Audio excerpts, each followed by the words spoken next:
that we know that we have this new variant. So keep the distance and please use the hand sanitizers.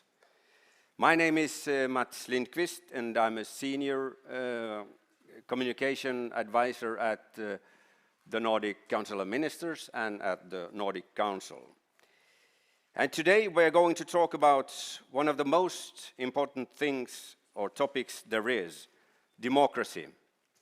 This time from a slightly different perspective than we usually do, more specifically sustainable democracy.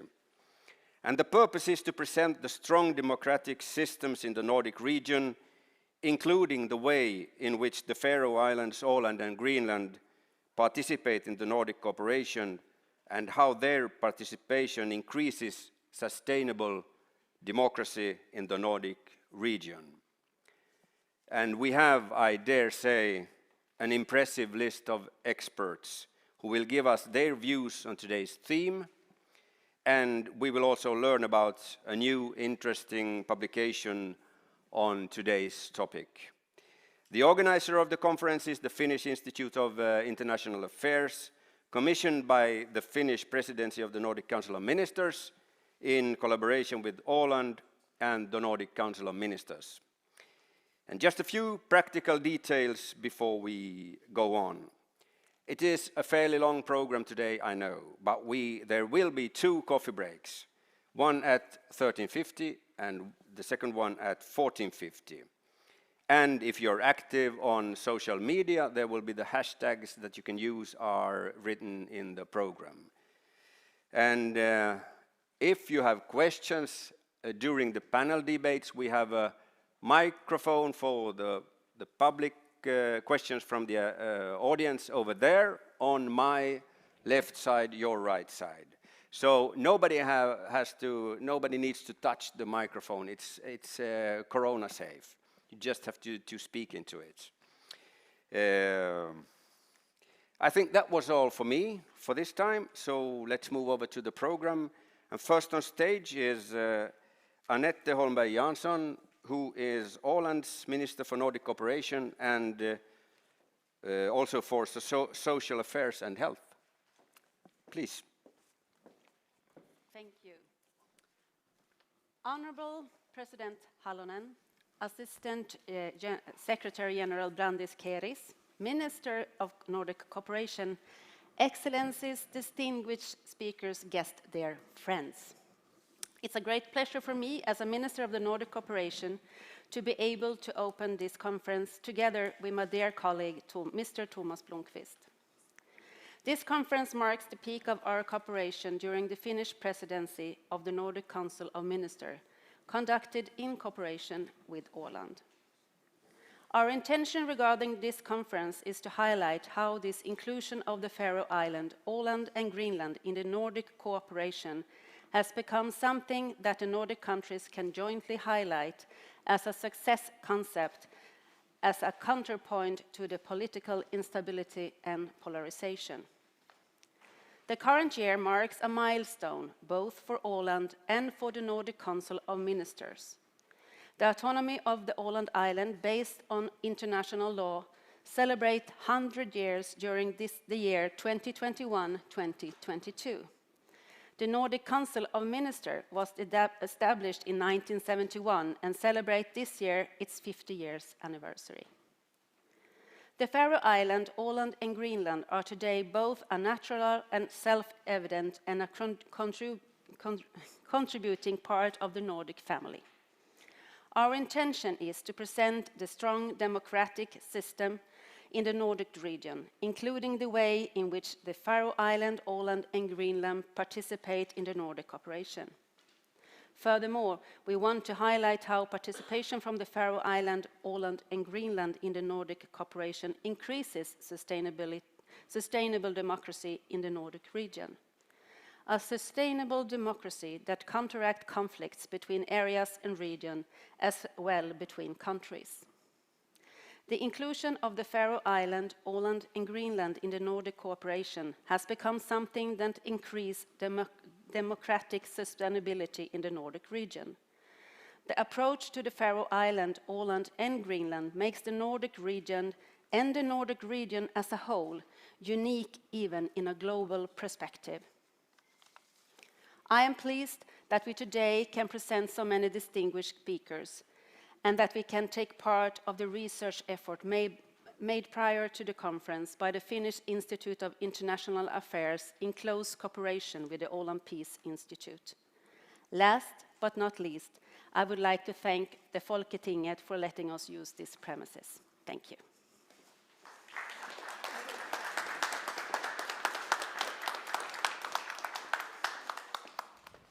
Thank you, Minister Anette Holmberg-Jansson. And now we...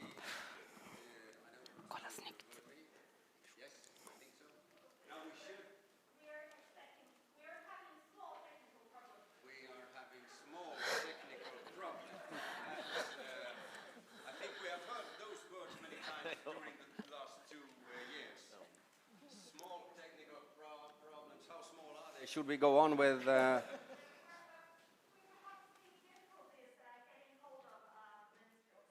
So we could, meanwhile, take Miss... No? It's, the technical problems are over. So that means that we can move on to online. We have the Finnish Minister for Nordic Cooperation and Equality, Thomas Blomqvist, was supposed to be here today, but due to some, I was nearly saying technical problems, but he's not here. So we have him online now, I think. So, Minister Blomqvist, if you are there, so please go ahead.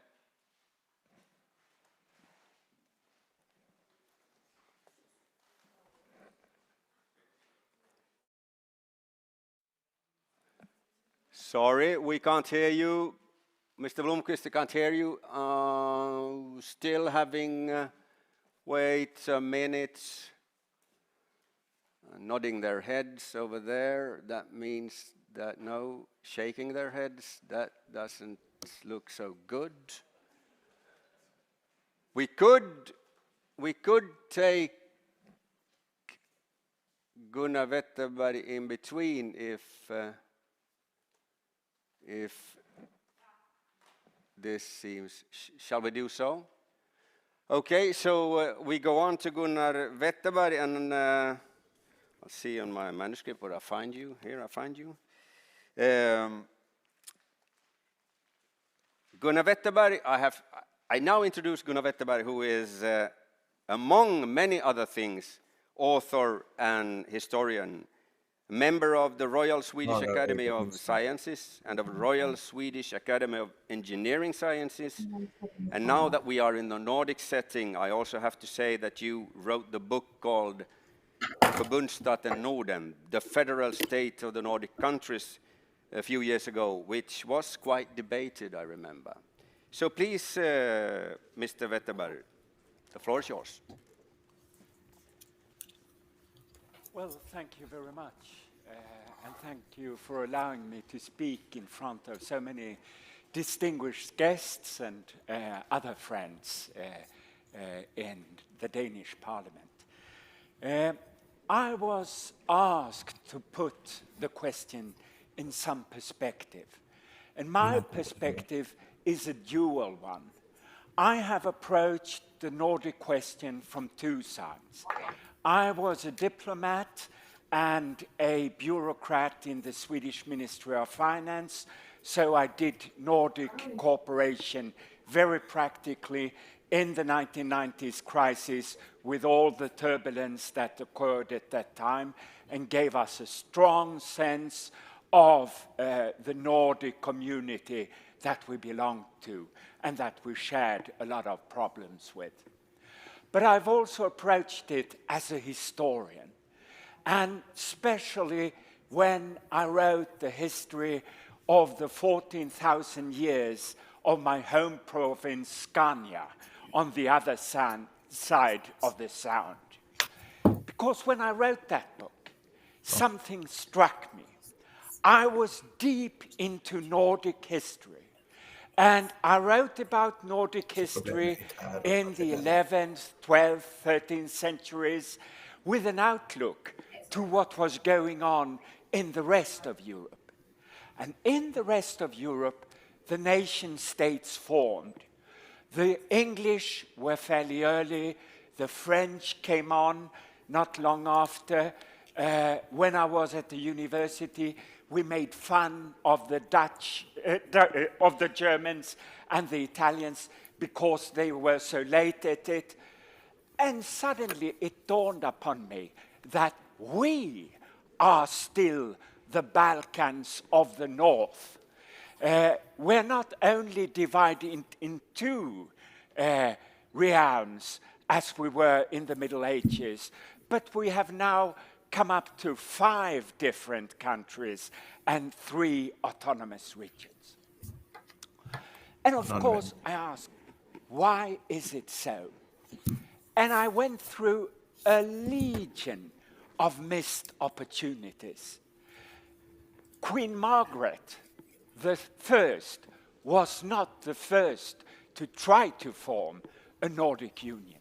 That was actually one of her predecessors, Ingeborg, daughter of a Norwegian king, who in the early 14th century tried to carve out a new state in the Western Nordic, parts of Norway, parts of Sweden, part of the Denmark. But that was the increment which gave rise to the Kalmar Union at the end of the 14th century. We tried the Kalmar Union over the 15th century. We were fairly close in the early 17th century when Denmark almost overwhelmed the Swedish realm. The Swedes came back to this very town, or almost to this very town, some decades later, and tried to merge, and they threatened to erase Copenhagen and transfer the rights of Copenhagen to the state, to the city opposite on the Sound, Malmö, which I think would have been a very good idea, as I'm born there. But it also came to nothing. It was attempted in the 18th century. It was attempted in the 19th century.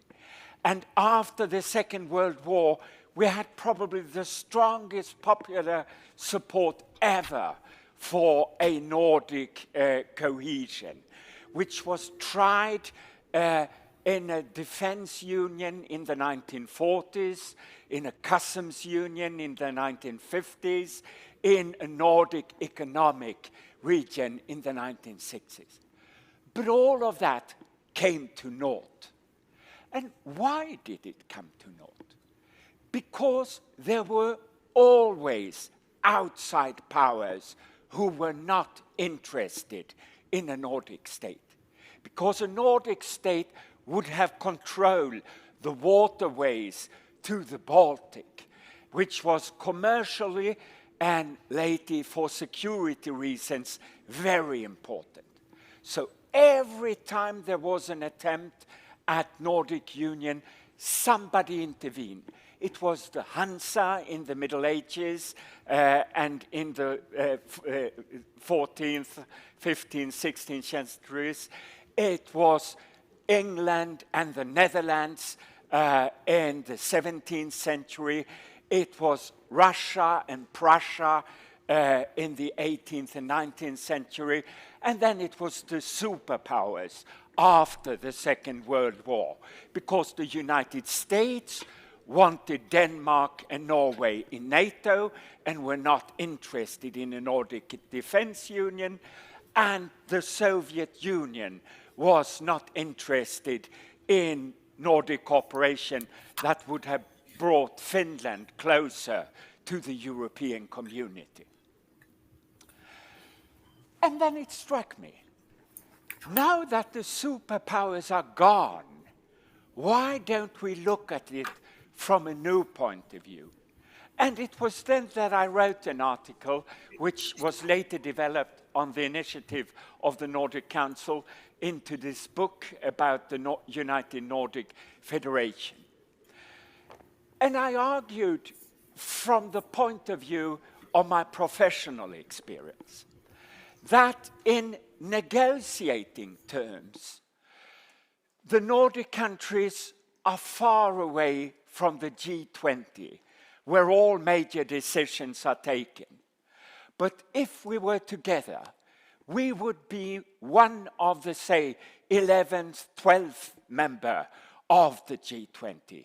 And we could influence decisions and discussions on a global level from the point of Nordic values, open and democratic societies, free trade, open economy, a sense of what needs to be done to preserve the environment and the climate. But I also argued for it from the point of view of a servant in the Ministry of Finance, that those GDPs combined would make it one of the strongest economies in the world and provide a home market for Nordic enterprise and a labor market for all youth in the Nordic countries that would probably yield a bonus in terms of economic growth. So both from a foreign policy point of view and an economic point of view, a united Nordic Federation would make sense. When I'd published the book, some journalists asked me, "Do you really believe that this will come true?" And I said, well, I think there is a 5% chance, but those 5% are so interested that I'm happy to work for them. And then there were gallops conducted, and it turned out that some 40–45% in all countries, in all age groups, thought that this was a good or a very good idea. So I adjusted my bet upwards and said 8% chance. And I don't know if it will occur when I'm still alive, but I think it's important that we keep this perspective. And why is it so? Well, I think those countries have something to offer. It is very pertinent to make this a conference about sustainable democracy. Because when you go into it, you can see that those countries have at times been among the most democratic in the world. They are today. They were so also in the 18th century, when in Finland and Sweden, more people had the opportunity to influence what was going on in Parliament than in any other country in the world. The Brits pride themselves of their House of Commons, but what happened in the Finnish and Swedish Riksdag at the time was more democratic than anything that was going on in Westminster. The basis for this Nordic democracy is local self-governance. And I think that is the best thing you can build democracy on, that people are involved in local affairs and have to take responsibility for what is going on. And this is something that we can trace back to the 11th and 12th centuries, when Christendom was propagated in the Nordic countries, and when laws were written in the various counties of Sweden and Denmark, and when canon law from the continent confronted the ways and means of the people who lived in those countries. And when you go through the county laws of the early Middle Ages, you can see that the popular reaction in those states forced the kings and the Pope's men to retreat and to accept that the communities should have a say in the parishes, which was something unheard of in canon law. And they should even be the ones who appointed their priests. So when you look for Nordic local democracy, you can go some 800-900 years back and find it. And you can see how it resists the challenge from the church and the church laws.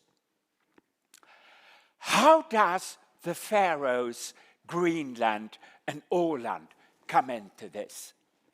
Well, it's fairly evident that those regions have made important contributions to what the Nordic countries are now, all through the ages, beginning with the famous exploit by Vikings from Iceland to Greenland, where they founded one of the most original settlements in the Middle Ages, which managed to survive for several centuries and also was the first attempt to bridge the Atlantic.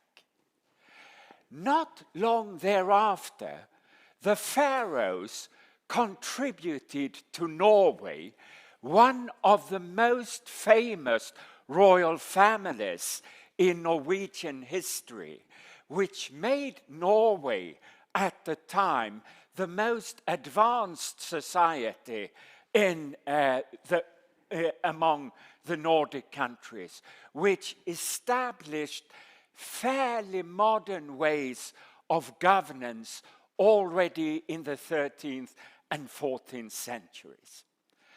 And Åland, of course, which is one of the explanation why Stockholm is where Stockholm is.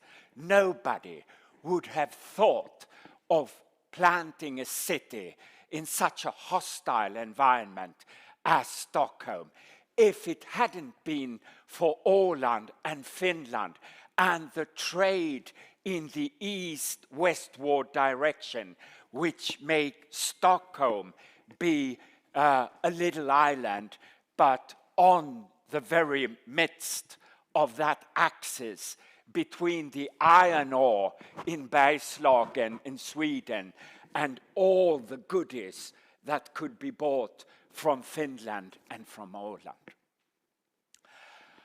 I was impressed when I read the report by Katja Kreutz and Sia Silaspuri with the attempts that have been made by the autonomous regions to integrate with the Nordic Cooperation and to try to achieve things that they couldn't do on their own, but that they could do in Nordic Cooperation. But in that very interesting report, I find one perspective lacking, although you can read it between the lines, and that is the benefits that Nordic cooperation could draw from these three autonomous regions, because that's also fairly obvious. I mean, Åland and Åland's experience in the last 2 years has been one of the most striking examples of where Nordic cooperation has failed so far and where we have to do better, namely with the restrictions on the pandemic and the devastating effects it has had on the Åland economy. And that, from Åland, is a challenge to Sweden, to Finland, but also to Nordic cooperation as a whole. This is one of the areas where we must attempt to do better in the future. We have the challenge from the Faroes and from Greenland that put the perspective on ocean pollution and the effects of global warming on the Gulf Stream, and the experience that the Faroes and Greenland, and also for that matter Iceland, can draw from developments is something that they can put in the midst of Nordic cooperation, which is another field where we certainly have to do more than we have done so far. And last but not least, Greenland is in the midst of global security policy, with the developments in the Arctic, with the interest from the great powers like the United States, like China, like the Soviet Union. And if we are to take care of that perspective, it really calls for much more enhanced and deepened Nordic cooperation, also in the field of foreign and security policy, because otherwise the Nordic interest will not be able to stand up to the challenges from the great powers. When I wrote this book, the debate came to circle around the possibility of actually bringing about a federation. It was even discussed in ladies' magazines, because I had ventured to suggest that if there was a Margaret of Denmark who founded a Kalmar Union some 500-600 years ago, if we now are to have a new Kalmar Union, then we have a perfect Margaret in Denmark once again. So why don't make her queen of the whole thing? And this was something that interested ladies' magazines in all the 5 countries. And there was a rage, because the Finns said, we have a marvelous president, and she's actually here. And why should we go backwards to a monarchy once again? And the Swedes said, why should we take somebody who is so close to Germany? And I tried to solve the question in this book by saying we should do like Malaysia. Let the different sultans of the countries take their turn in due course, and we will be both a monarchy and a republic at the same time. But I think that the important message that I tried to get across in this book, and which was sometimes overlooked, is that if this should be a realistic option sometime in the future, we have to bring the Nordic cooperation closer to people's everyday life. I think the Nordic labor market in the 1960s was one of our greatest achievements. But it's only halfway house. We have lots of tax problems, social assurance problems between the Nordic countries. So one thing to start with would be to make a Nordic labor market 2.0 by letting our legal experts get together and draft the parts of tax law and social insurance law that we need to shape in actual ways a common labor market. And in that way, we would precede the European Union's efforts, like we've done in so many other instances. Thank you very much for inviting me.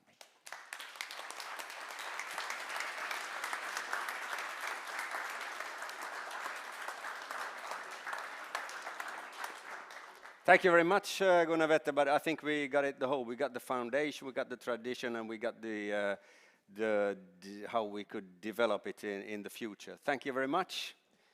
And we move on now. I think that our technical problem should be solved, so I hope we have the Finnish Minister of Nordic Cooperation, Thomas Blomqvist, online. Are you there, Thomas Blomqvist? If you are, so I'm here. the floor is I'm yours.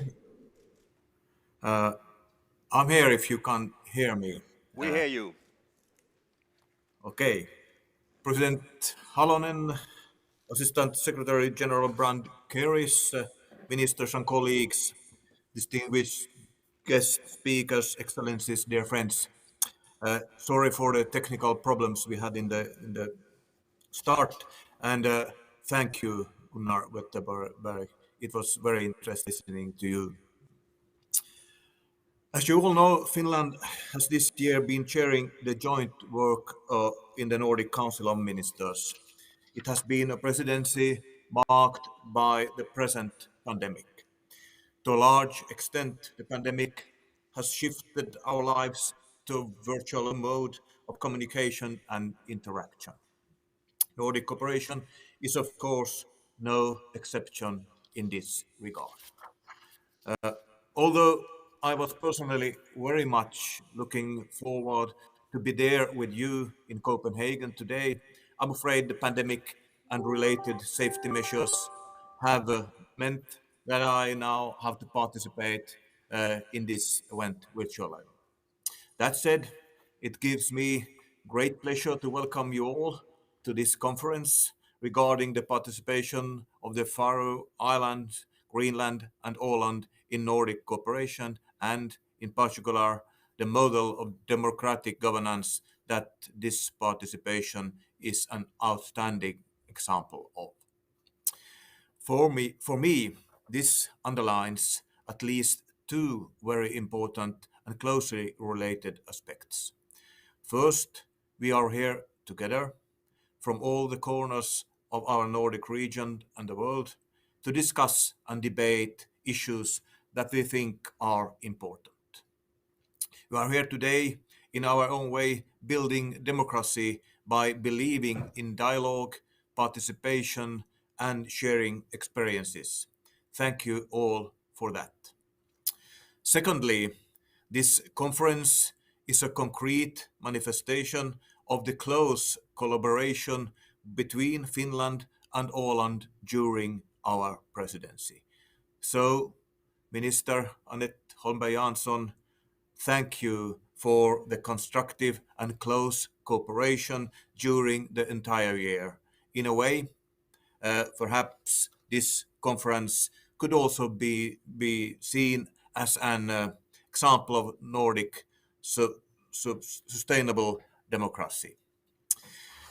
Dear friends, in the context of Nordic cooperation, the Faroe Islands, Greenland and Åland participate with their own delegations in our ministerial meetings.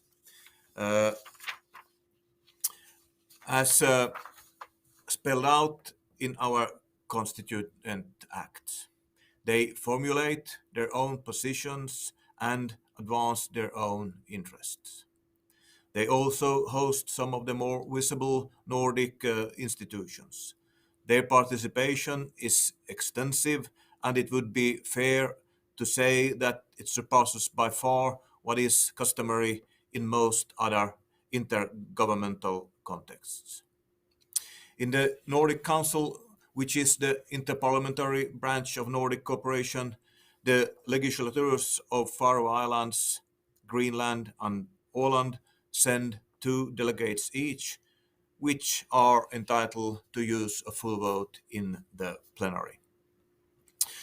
The presidency in the Nordic Council of Ministers rotates between the 5 cooperating states. The Kingdom of Denmark and the Republic of Finland have in recent years agreed to open up our presidencies for collaboration with the governments of the Faroe Islands, Greenland and Åland respectively. The particular Finnish presidency also coincides coincides with the commemoration of an important ruling by the League of Nations on the status of Åland, inter alia ensuring the islands an extensive autonomy. Next year marks the centenary of the legal realization of that autonomy. Thus, while we are here in December, at the end of the Finnish presidency, we are in the middle of the centenary celebration of an autonomous Åland, Åland 100. Dear friends, the overall vision for Nordic cooperation is to make the Nordics the most sustainable and integrated region in the world. This conference is the culmination of a joint presidency project initiated by Finland at the initiative of Åland. The project aims to promote successful forms of democratic governance and thus to contribute to sustainable development and the Nordic vision. I would like to extend my gratitude to the Finnish Institute of International Affairs and the Åland Island Peace Institute for all their work, resulting in the research publication that sets the frame for our discussion today. In addition, I would like to thank the Danish Parliament, Folketinget, for letting us use their splendid premises, as well as the Secretariat of the Nordic Council of Ministers for all their support in organizing this event. Now, dear friends, I look forward to very interesting discussions today. Thank you.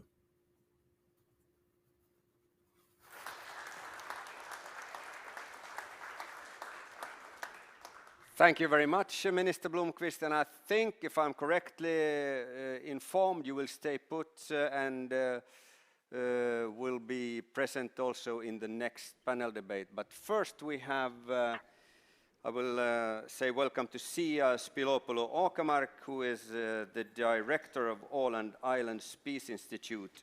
And she is going to present the publication I mentioned in the beginning, where the focus is on the Faroe Islands, Greenland and Åland, and their contribution to the Nordic cooperation. And this will be followed by a panel discussion. So please. Thank you very much, President Halonen, dear Ilse. Ladies and gentlemen and distinguished participants, it is a great honor, an unexpected honor for me to have the challenge to present today the report, which forms the background of this conference. And I'm standing in someone else's shoes, and if you have seen my feet, they are quite large, so it always feels uncomfortable to be in someone else's shoes. But due to personal circumstances, Katja Kreutz is unable to join us, and I'm very proud and happy to be presenting the report as we worked hard and under difficult circumstances. So it is a good result from the perspective of the cooperation between the Finnish Institute of International Affairs and the Åland Islands Peace Institute. So in that regard, already an innovation. It's wonderful to be continuing after a speaker such as Gunnar Wetterberg, because if you have a historian like that, talking about a 200 years perspective is nothing. So, next year, in 2022, we shall be celebrating 70 years since the establishment of the interparliamentary body of Nordic cooperation, that is the Nordic Council, 60 years since the adoption of the Helsinki Treaty itself, which institutionalized Nordic cooperation, and 50 years since the establishment of the Nordic Council of Ministers. Please note, Parliament and parliamentarians were first out. So, it is excellent timing at this year 2021 ends, along with the Finnish presidency in Nordic cooperation, to be looking both back at the experiences, but also into the future with its only vaguely distinguishable challenges. Some years ago, in 2014, we also celebrated 200 years of peace between the Nordic states. This is no small thing, to be in peaceful relations with your neighbors for so long, and to be pursuing common agendas throughout the Cold War and through the complex and even more multipolar world that we are today faced with. Nordic cooperation is said to be the world's oldest regional cooperation, and it has been described also as one of the most extensive. Still, I would argue that there is no adequate account in the social sciences nor in political discourse for the elements, the actors, and the processes that have made such peace and cooperation possible and meaningful. For sure, there have been many obstacles, not least the ongoing pandemic. In the report published yesterday and presented here today, we have looked into one such innovative element of inclusion and deepening of Nordic cooperation, namely the role and work of the Faroe Islands, Greenland, and the Åland Islands. The shared presidency of the Nordic Council of Ministers in 2020 between Denmark, the Faroe Islands, and Greenland was important and innovative.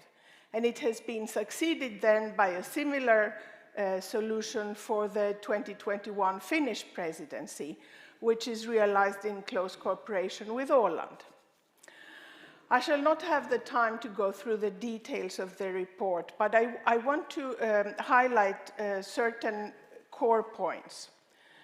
And I'm a lawyer, so I will start by saying that it is clear that the Faroe Islands, Greenland, and Åland have jurisdiction and competencies over most of the issues addressed by Nordic institutionalized cooperation, including culture, education, health, labor market, transport, communication, and environment.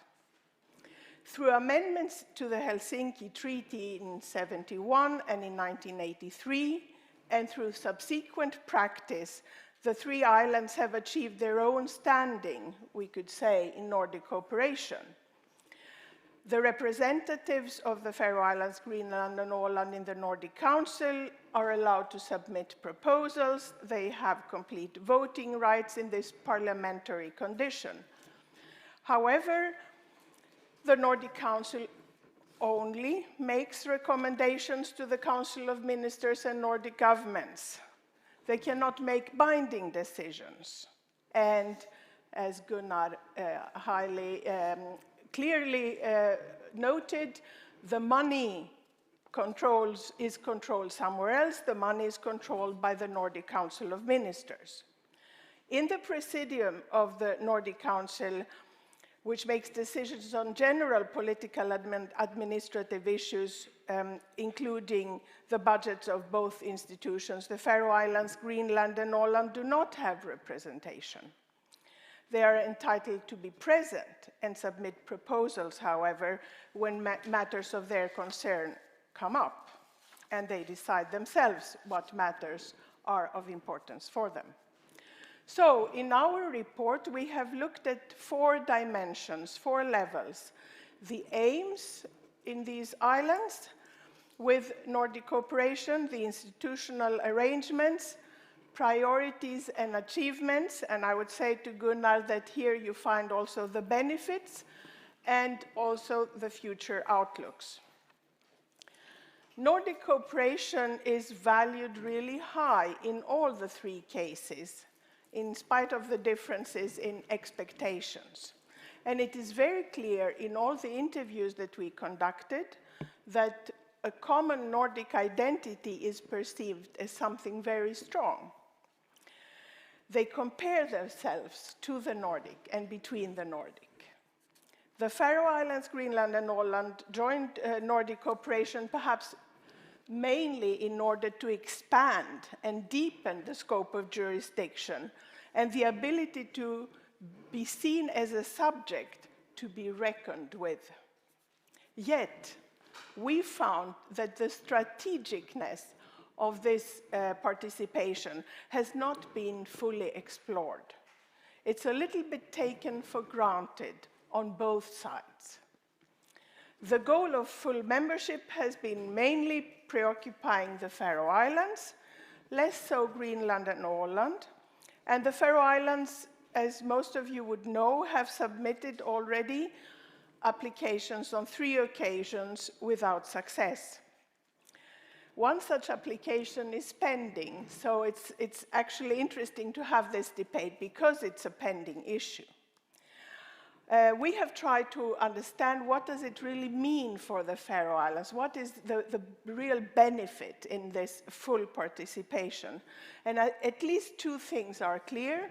One is the non-fragmentation of the processes of participation, that is going beyond the 2007 Åland document, which requires an incremental application for each Nordic organ. And secondly, equal participation at ministerial level, including at the level of prime ministers. The Faroe Islands have appeared in a sense as the driving force for this further integration of Nordic cooperation, and we write with regard to Greenland and Åland that they have opted for a more pragmatic rather than principled approach to the matter, but they all 3 support the name core idea, that of developing their status within Nordic cooperation.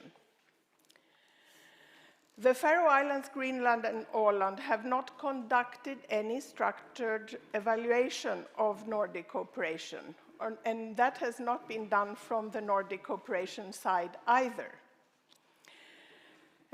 Again, the Nordic cooperation is taken for granted. What is clear, however, is that the assessment and the anchoring of democratic debates in the Nordic cooperation needs to be moved down to the parliamentary debates in the respective islands. This is done, but in a not very satisfactory way, according to our interviewees. And such development of the anchoring of the results and benefits of Nordic cooperation needs, of course, to be done in discussion with what is happening in the other member states. Similarly, both Katja Kreutz and myself, we are international lawyers as a background. We noted that Nordic cooperation has not been studied thoroughly from the level of membership and aspects of international personality in the law of international organizations. And here lies then another very concrete opportunity for future work. However, Nordic cooperation is clearly seen as a springboard or an antechamber, as it was called, to the outside world and an international arena where these islands can increase understanding and accommodation for their conditions and concerns. Culture, that was quite surprising to me, that still Nordic cooperation is mainly 2 things in the eyes of many people. Labor market integration, as Gunnar said, and cultural cooperation. And cultural institutions and exchanges make Nordic cooperation visible and known to the wider public, not least through the cultural awards. So the value and appreciation for person-to-person contacts and cultural cooperation in the Nordics cannot be underlined enough, especially when budgets are short. In insular territories such as the Faroe Islands, Greenland and Åland, there is a clear concern for the environment, the sea and the resources there, which coincides with Vision 2030 that permeates all Nordic cooperation. Still, we found that the practical role and impact of the Vision 2030 in Nordic cooperation on the islands is not very easy to pinpoint as compared, for instance, to the effect of EU standards on environmental issues. Now, Gunnar, as to the benefits. I think what we clearly see is that the Faroe Islands, Greenland and Åland bring plurality to the Nordic table by enhancing awareness of different governance arrangements, peoples and their rights, and understanding then the governance levels across the international cooperative systems, which means a conceptual shift, experiencing sovereignty and international legal personality as nuances rather than as an either-or phenomena. And this experience can be understood as shifting from a zero-sum game into a plus-sum game. And today in Finland, Sibelius Day is celebrated. And I wanted to note this by saying that international organizations are very much like orchestras, where you hear very many voices, very many tunes at different levels and intensity, but where there is a total goal of a single coherent melody. So, the Faroe Islands, Greenland and Åland regard Nordic institutions not only as a good platform for coordination and for creating excellent networks. So networks, networks, networks is really a key word. But it's also a place for developing knowledge societies. And that is something that was also coming through several of our interviews. In small societies, research and knowledge development, keeping the public sector well informed and engaged in what is happening around is a key secret. So we see here this interplay of bilateralism and multilateralism across the levels of governance. And we concluded for these reasons that this contributes indeed to democratic sustainability and resilience in international affairs, because it means that these regions, alongside the member states, have a stronger capacity and ability to absorb, adapt, and recover. And in this way, then, present a unique participatory model also for other regions. I want finally to thank all the people who gave us all this knowledge through the interviews. We, Katja and myself, have the feeling that we only started scratching on the surface of a subject that has not been really open to public debate and wider inquiry. And perhaps our work will incentivize both the islands and the states and Nordic cooperation as such for the same kind of reflection that we had to go through. And already that so many of you are here and that I see so much interest in social media for this event and for this report shows that the questions are timely. So thank you for the opportunity to engage with these issues. Thank you to Katja, who will be joining us in a minute in the panel, and for your attention today.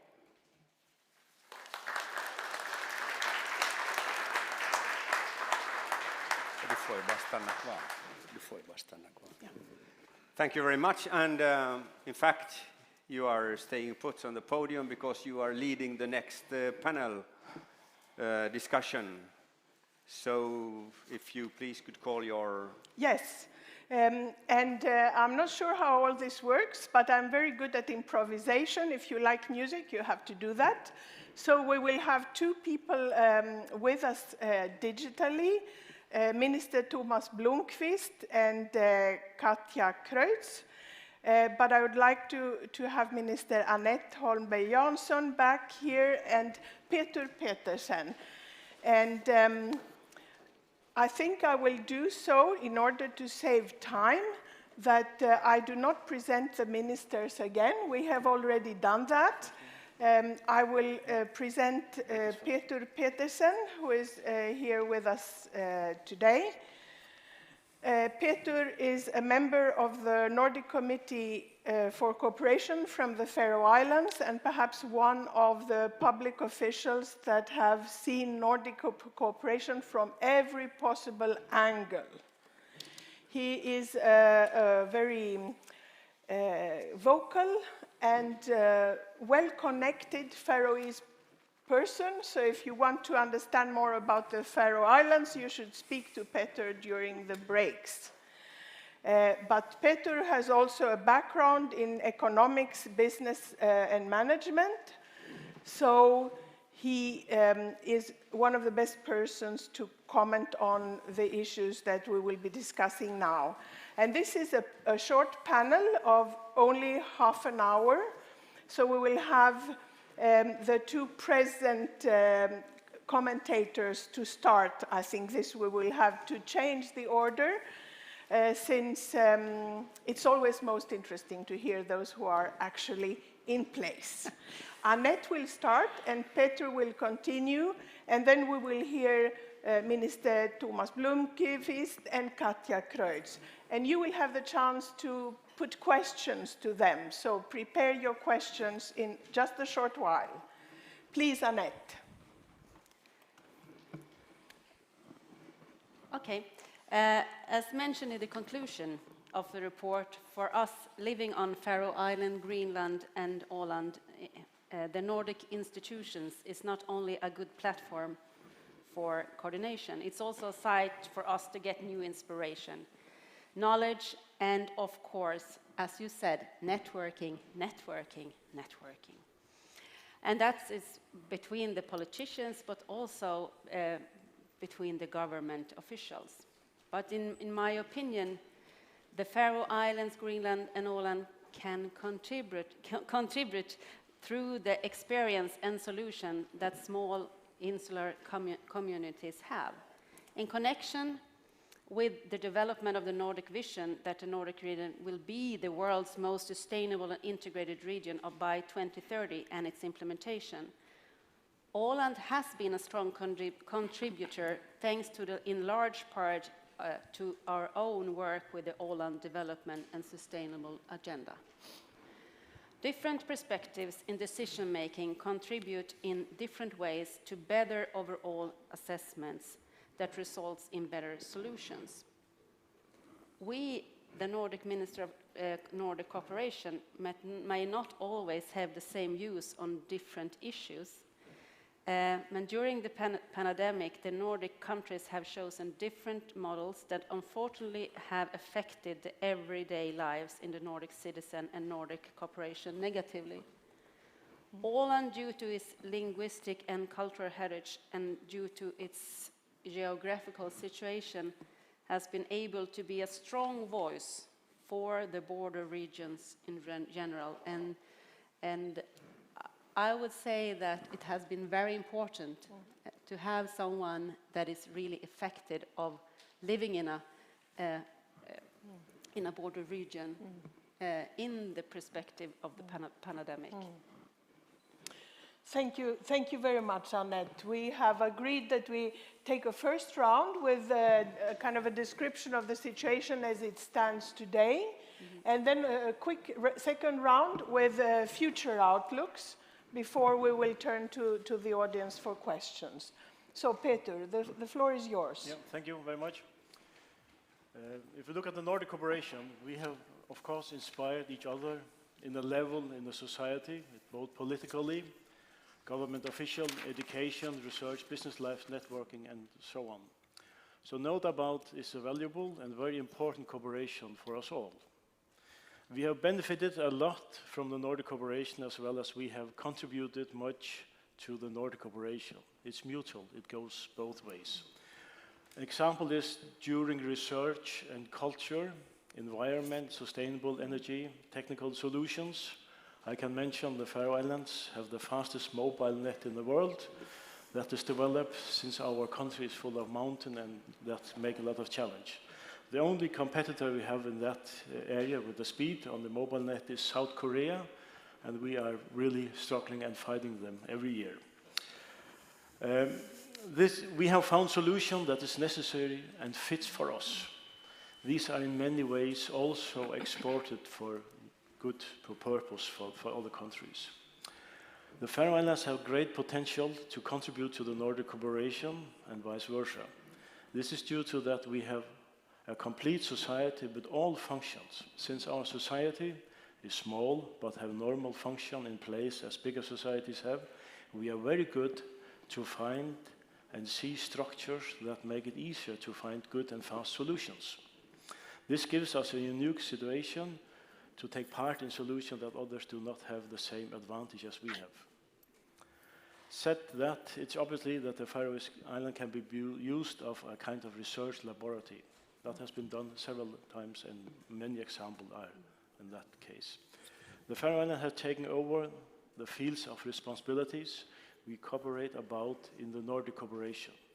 That is one of the main reasons that we have to take care of our own areas of responsibilities. We cannot pass it into others to take care of that. This is our responsibility. We are fully member of, an example, FIFA, UEFA, football associations. We have a national team that plays international games against every country in the world, and also against Denmark. We closely bet Denmark in the Faroes some months ago, sadly, but next time it will work. You can say that we are fully respected and accepted around the world. But, this is the but, this is very important. We have to work very hard and be very patient, and even to gain closer and fully membership in organization, institution in the Nordic Cooperation. It is too difficult and make more problematic than necessary. Not to mention the full membership of Nordic Council, which is a chapter in itself. Thank you. Thank you very much. And now I turn to Minister Blomqvist. Are you with us, Minister Blomqvist? Yes, and both Katja. Wow, that's a technical We don't disagree. treat. Yes. So, Minister Blomqvist, the floor is yours. Okay, thank you, and first of all, let me again congratulate the authors of the report. I find the report, which was just introduced to us, very interesting and thought-provoking. And I would say that in my own reading and peeling away layers of more articular reasoning, the core message of the report is rather simple. The participation of Faroe Island, Greenland and Åland enriches Nordic cooperation. And the communities are small and their legal systems are flexible and responsive to needs of their inhabitants. And these constituencies can therefore become Nordic case studies of democracy, sustainable development and green transition to the benefit of all. And obviously, this also works the other way around. As Petersen said, close Nordic cooperation is a great asset to us all, including the Faroe Island, Greenland and Åland, with multiple benefits to the whole region. The participation of the Faroe Island, Greenland and Åland in Nordic cooperation is quite developed. This is the very reason why we are here today. As we all know, Nordic cooperation is based on societal trust and shared values, which in turn are the building blocks of our Nordic welfare models. For us, rule of law, democracy, human rights, and equality are key fundamentals to society. And this brings me to the question of democratic participation, or perhaps sustainable democracy, as the title of this conference reads. Dialogue and participation allow us to learn from each other and to seek new solutions together. And this is not only true for sovereign states. When this is conducted at all levels of society, on national, regional, and local levels alike, it enhances social cohesion and stability, and thereby the capabilities of our societies to adapt and respond to challenges that we may face. And as a consequence, democratic participation at all levels also reinforces our resilience. This is equally true in the local, national, as well as in the Nordic context. And I would say against this backdrop, I conclude by stating a similar sentiment that I started with. Nordic cooperation, including the Faroe Islands, Greenland and Åland, is a crucial part of our joint efforts to develop the Nordics. And again, I refer to our common vision for 2030 and our endeavor to build an even greener, more competitive and socially sustainable region.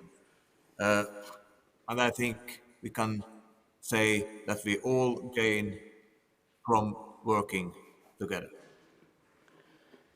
Thank you very much. Thank you, Minister Blomqvist. And Katja, now you have the chance to both add to the previous presentation, but also to give your own personal highlights. Thank you, Sia. This is also inspired by Gunnar's demand for benefits. And due to my background in international law, and perhaps also in global governance, I see the participation of the Faroe Islands, Greenland and Åland in Nordic cooperation from a broader perspective of international institutional law. Nordic cooperation is one of the few examples where countries that do not possess full statehood are partaking in the cooperation, and this provides other regions a good example of how cooperation can be arranged. So reputationally, it's very good for Norden to have the Faroe Islands, Greenland and Åland included. Then, of course, we also say in the report that the substantive knowledge of these islands is certainly a beneficial factor. Greenland has kept West Nordic cooperation on the agenda, as well as the Arctic. Åland has been crucial in sustainable development, and the Faroe Islands have pushed the more principled issue of full membership. They all value environmental protection very high. Also, the fact that you cooperate routinely with these jurisdictions increases awareness of different governance arrangements, different people, and different rights. It's simply good to have pluralism in Norden. And I repeat now, of course, what Sia already said. But I think social understanding and cohesion is very important for the Nordic region, as it will be needed in the future when global crises and challenges come thick and fast. Finally, I also think it's important to remember Nordic cooperation at the people-to-people level. There is a substantial number of Nordic citizens from the Faroe Islands, Greenland and Åland living, studying and working in other Nordic countries. And therefore it's also important to have the islands heard. Thank you very much, Katja. And we can give an applaud for the whole round of first round. And of course, Katja was not properly presented. We have worked so hard together that I see her every day, but I should have done it properly. Katja is an international lawyer with a very acclaimed doctoral thesis on state responsibility a few years ago, and she is now the acting head of the governance program at the Finnish Institute of International Affairs. So one of the promising stars in the knowledge field about governance. So thank you all. And of course, it has been said in debates and in our interviews that the Nordic Council and Nordic Cooperation has always come back when things are really dark. We have had several such examples. And I wonder now, it's Christmas soon, and it has been a very dark pandemic period.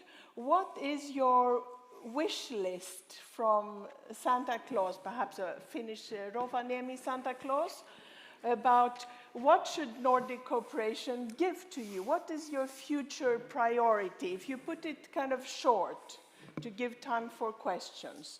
Annette. Okay. First of all, I must emphasize that there is no current discussion on Åland about changing Åland's position in the Nordic cooperation. Mm-hmm. But having said that, I can still state that we are closely following the development of Nordic cooperation and any changes and constructions of cooperation. And we know that Faroe Islands wish to obtain full membership of both the Nordic Council and the Minister of Nordic Councils. And we, of course, support their ambitions fully.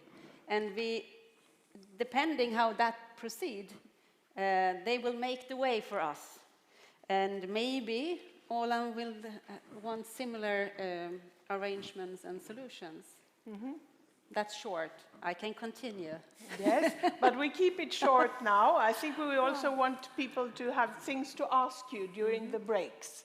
Peter, your top priorities. Yeah, I think Annette said half of it. I would say that this is, you can say, the way that we see it is so important that we have this opportunity to influence on our fields of responsibilities. And we also feel that we are so ready to fully member of the Nordic Council and also the Council of Ministers. So we wish that Santa Claus, that this year maybe come from Finland, will be very nice to us both here. So we are looking forward to that. Mm-hmm. Minister Blomqvist, would you like to give your visions for the coming year? And well, when we are speaking about the benefits we can have from the participation of the Faroe Islands, Greenland and Åland, I think they are obvious. Firstly, it's a question about representation.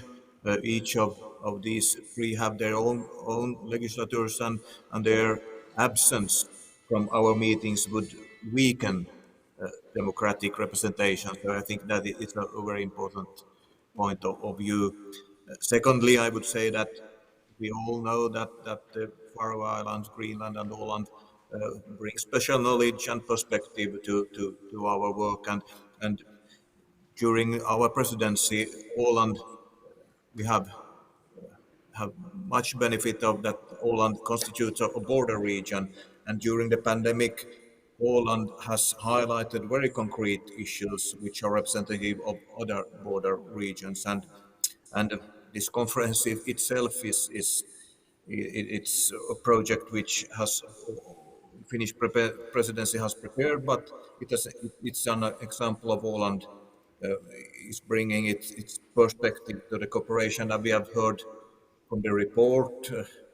Many things that these the Faroe Islands, Greenland and Åland has brought to the cooperation, the plurality, and then I think Gunnar Wetterberg had a very magnificent overview and example of the impact of these Faroe Islands and Greenland and Åland's impact on the Nordic cooperation. So I think there are very many benefits, and maybe we can come back to the questions of Santa Claus a little later.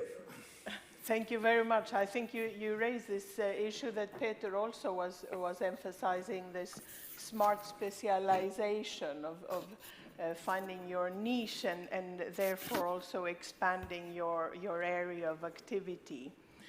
Katja, I'm sure you have many ideas for the future since this has been a broad contact, but I was thinking perhaps if you'd like to highlight a little bit, especially the Greenlandic perspectives, which we have not, which you worked with and which were not included here in the panel. There will come Greenlandic participants in a short while. How do you think? Thank you, Sia. I think I was lost in the virtual world somewhere, so I didn't hear the others, but let me first say a few words on the full membership discussion.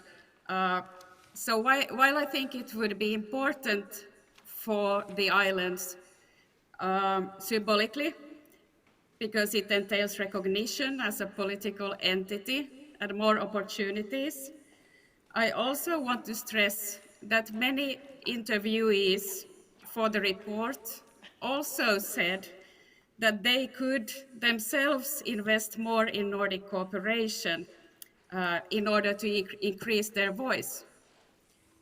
So there could be more reflexivity, strategicness, and investment in Nordic cooperation.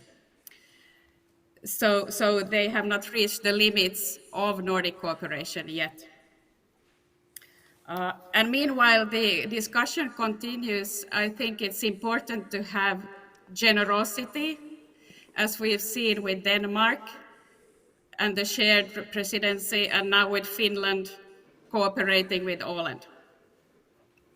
I would say, with respect to Greenland, that its history is a bit different, of course, but it's a very interesting case study, and I learned so much.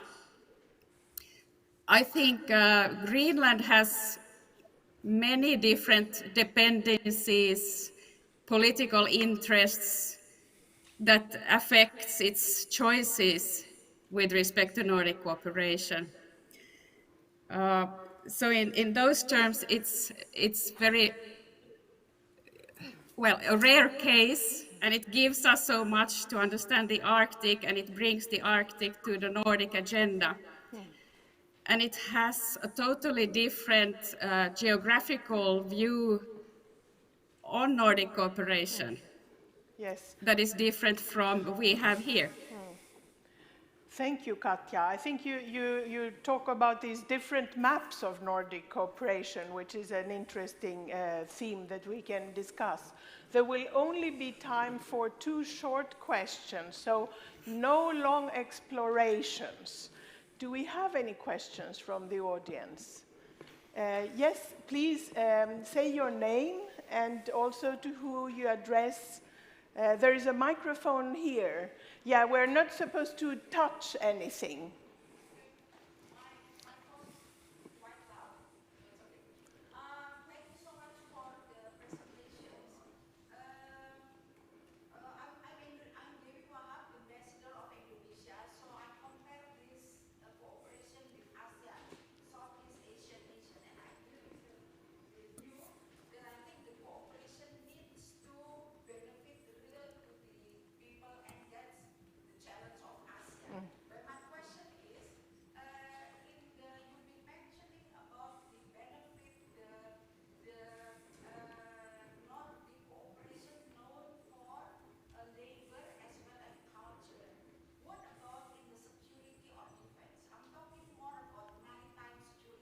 Yes. Yes. Thank you very much. So for those who may not have heard, this was a comment from Indonesia and from the Pacific and Southeast Asia, asking about how we can deepen the cooperation for the benefit of people, and why not defense and maritime security issues, which is crucial. Peter, I hand this over to you. You hand this to me, okay. I think Thomas will be much better to explain that, but I will try. We, of course, you can say we work on security matter, but security matter and defense matter is something outside the Nordic cooperation in the Nordic Minister of Councils. It is the defense ministers that take care of that outside as a launch to the Nordic cooperation. But there has been made a report, Björn Bjarnason report, how to strengthen it. It continues on the previous Stoltenberg report from 2009.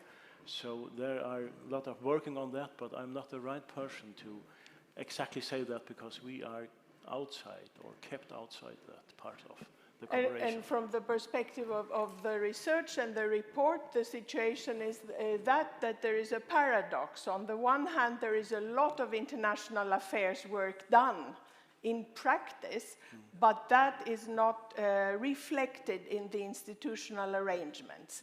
So this is, I think, the paradox which the three islands try to navigate through these murky waters of globalization, if you want it so. President Halonen, a short one, no long comment. You will have a speech later, so a short comment. I just would like to get the mic. The mic is... The mic is there. It's standing there. Yes, would you like to... Yeah? Thank you. You can never say no to a president, especially not President Halonen. I'm an old lady. Old ladies have the best questions.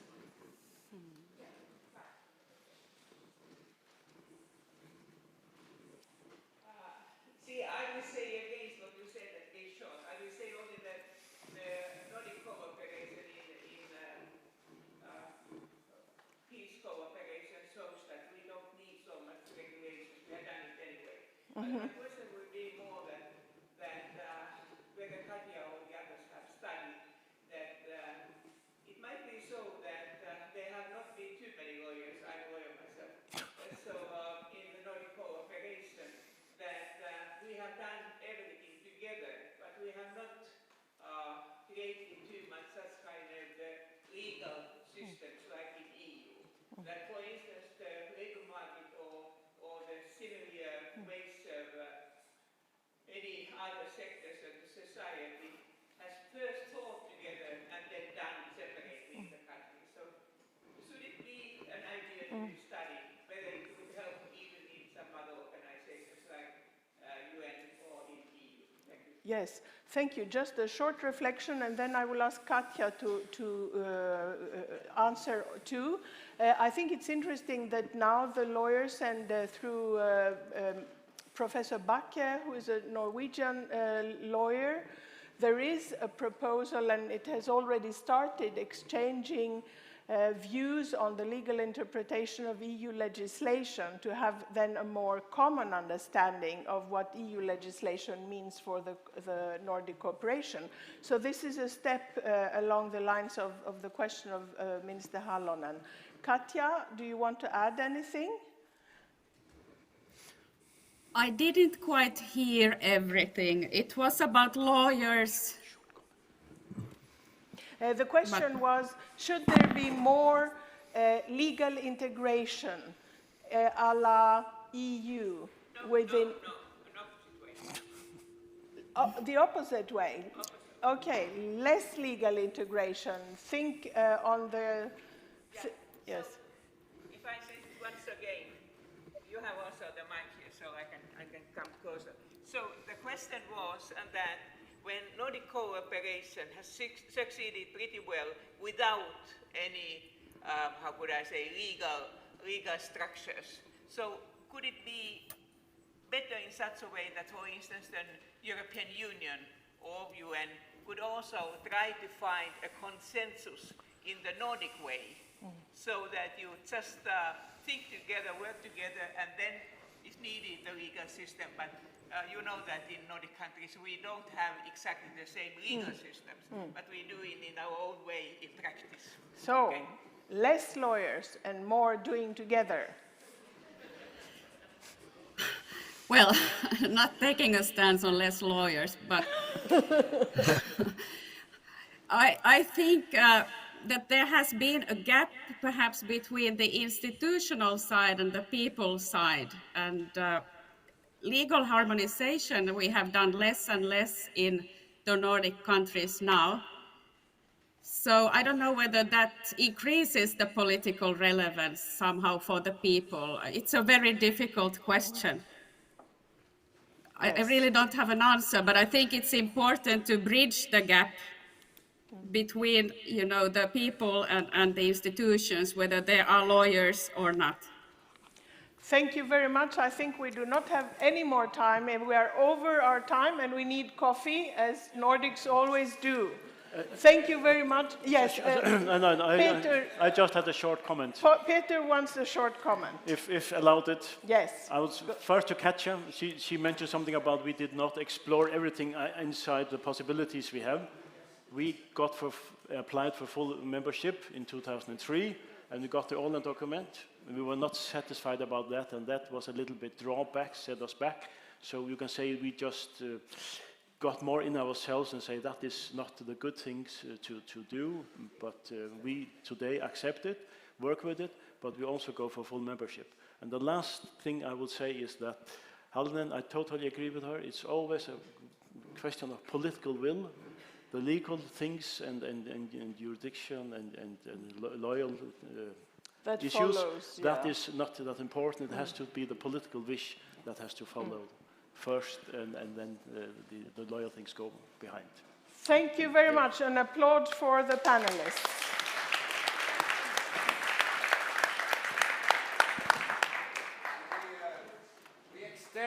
We extend the coffee break to 14:15 at least, so we can stretch our legs a little. Okay, ladies and gentlemen, welcome again after the coffee break, and I hope you enjoyed your coffee or tea. We continue right away with the next panel discussion on how the Faroe Islands, Greenland and Åland can contribute to social and environmental sustainability in the Nordic Cooperation, and I call on stage the moderator Johan Schalin, who is the chief of the Secretariat for Nordic Cooperation at the Ministry for Foreign Affairs in Finland. Johan, the stage is yours. Thank you so much. And in the panel today we have Ms. Paula Lehtomäki, Secretary General of the Nordic Council of Ministers. We have Mr. Flemming Møller Mortensen, Minister for Nordic Cooperation for Denmark and also development. And we have Ms. Ella Turta, Secretary General for Regeneration 2030, which is a sustainable development youth organization. And Mr. Alfons Röblom, Minister of Environment, Energy and Higher Education in Åland. And we have Mr. Jens Henrik, Acting Head of Greenland Representation in Copenhagen, Greenland. And Mr. Audun Atlason, former member of the Nordic Committee for Cooperation and Ambassador of Iceland to Helsinki, Finland. I'll start with addressing a question to you, Paula Lehtomäki. The Vision 2030 has the objective that the Nordic region will become the most integrated and sustainable region. How can the Nordic countries benefit and contribute in the journey towards Vision 2030, in particular the Faroe Islands, Greenland and Åland? Thank you, Chair. Yes, I can hear that the microphone is also working. Thank you, Chair. Yes, we have been very much focusing so far on that part, that how is the participation in the cooperation actually, how it's contributing to Faroe Islands, Greenland and Åland. And if I look at it from my perspective, which is very, very like practice-oriented perspective on everyday's cooperation and what does it mean in practice and all this practical work as regards to different projects and of course different kind of meetings. So I can honestly say that from my point of view there is not such a big difference between the 5 countries and Greenland, Faroe Islands and Åland. It is actually so close to normal membership, I would say, in practical terms, that it's easy sometimes to even remember it's easy to forget that there is some difference. And the reason is that, as in all cooperation, in particularly if we are focusing on results, that what is it that we are going to contribute, what is it that we are going to achieve together. So there's always lack or need for ideas, commitment, and hard work. And if you are asking what can members do in order to contribute to the common agenda, so it is to come to the common table with good ideas and initiatives, come with a strong political commitment, and come with the readiness to hard work in order to drive these ideas into concrete results. Faroe Islands, Åland and Greenland have also excellent opportunities to show good examples, inspiring examples that are always also needed in cooperation. For example, it was a couple of years ago that Åland received the European Sustainability Award for its own sustainability strategies. I think it's a very nice source of inspiration for us also when we are preparing our path towards integrated and sustainable Nordic region. Greenland has different kind of digital platforms for 2030, very good examples. Faroe Islands have sustainable development initiatives, so they can also act as examples or show good examples of what works for that we could avoid of taking decisions that do not work. And then, of course, these three islands, they represent and strengthen the cultural diversity within the Nordic Council of Ministers. And I think that that is also very important in our everyday life. So, Chair, I think that that is enough for a monologue here in the beginning of our discussion. I'm looking forward to listening to my colleagues and then taking part in the discussion. Thank you. Next question goes to Minister Flemming Møller Mortensen. The question is, achieving the Vision 2030 is the most important strategic goal for the Nordic Council of Ministers. But why is it relevant for the Nordic countries to cooperate on this? Which value does it have for Nordic countries, and how does the Nordic cooperation support the Faroe Islands, Greenland and Åland, especially towards the target to be the most sustainable region? And thank you very much, everybody. It's really a pleasure seeing all of you and that we can gather still in the situation as the world is in just now. And I really appreciate that Finland and Åland has taken the initiative to this conference here today.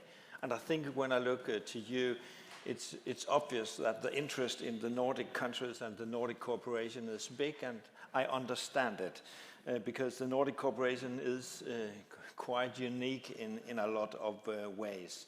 We have a strong historical and cultural bonds, we know, and we say it all the times when we meet.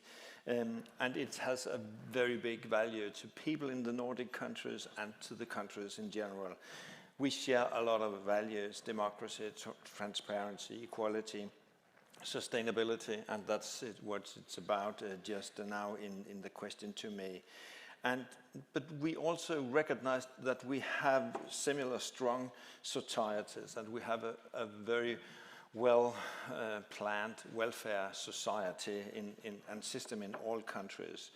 And what is very relevant just now in the time where the pandemic is really ruling the world is that compared to a lot of other countries, we have a high level of trust in governments, authorities, and in experts. And we also have a high level of trust between our countries. I think that's most valuable of everything. All this creates a very strong basis for our cooperation. And the participation of the Faroe Islands, Greenland and Åland is a particular and a very valuable element in the Nordic cooperation. As a Minister for Nordic Cooperation, I really feel it, that these 5 countries and 3 areas where we rule very close together and we have the dialogue and we try to find solutions to the challenges that we face just now, I think it's really very, very fruitful. We have joined, all of us, a common vision, and as you all know, and has been said already several times today, that we want to be the world's most integrated and sustainable region. And in order to reach these very good and ambitious objectives, we need to learn from each other, and we need to work together on solutions and our current challenges, as I just said. And we can contribute, all of us, to this.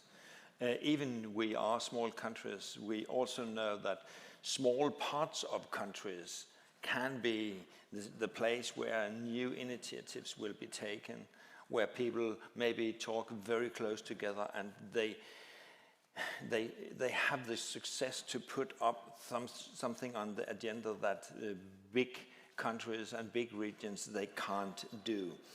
And I think also, as we have heard today, the report from the Greenland and Åland Institute offers very interesting analysis of the Faroe Island, Greenland and Åland's interest and contributions in the Nordic cooperation in the future.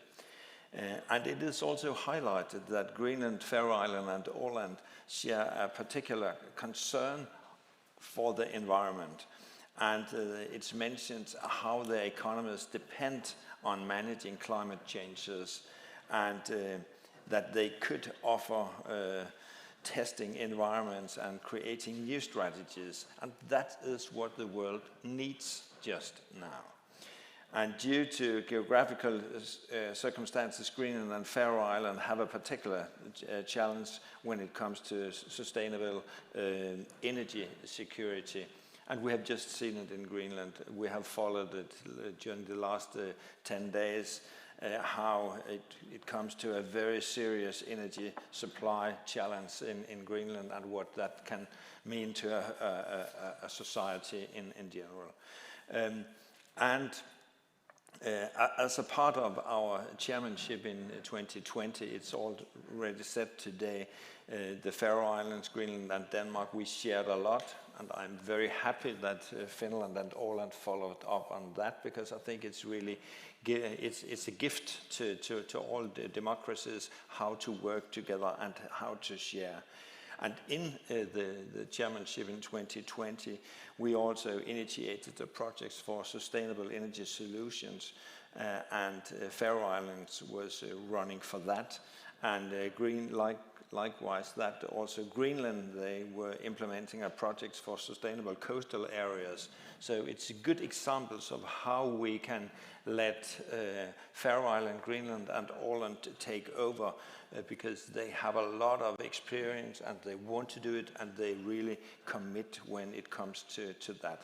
And what it's all about is that how we in the Nordic countries and in our cooperation can find new designs that can benefit people in the Nordic countries, but also benefit people all around in the world. And we are very rich up here, and of course we also have a very big responsibility to share with the world in general, and we want to do that. But to do that, I think also in the future, also when it comes to social matters, we have to be very much aware of that. We need a general Nordic development for all parts of the Nordic countries. If we will not see that, we will split up, I think, and that's not what I want. So we have to be very much aware of equality inside the Nordic countries, and we want to export that to the world in general. Thank you.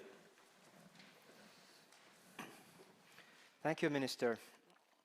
And I will direct my next question to Ambassador Audun Atlason. You were your former member of the Nordic Committee for Cooperation, and you were chairing it when we were putting these sustainability goals high in our vision.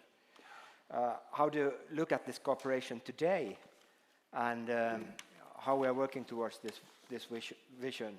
Do you think it is possible for solutions in a smaller society to serve as an example for larger societies' problems, and finding the best practices in matters concerning social and environmental sustainability? Thank you, Johan, and it's good to be back in Nordic Cooperation.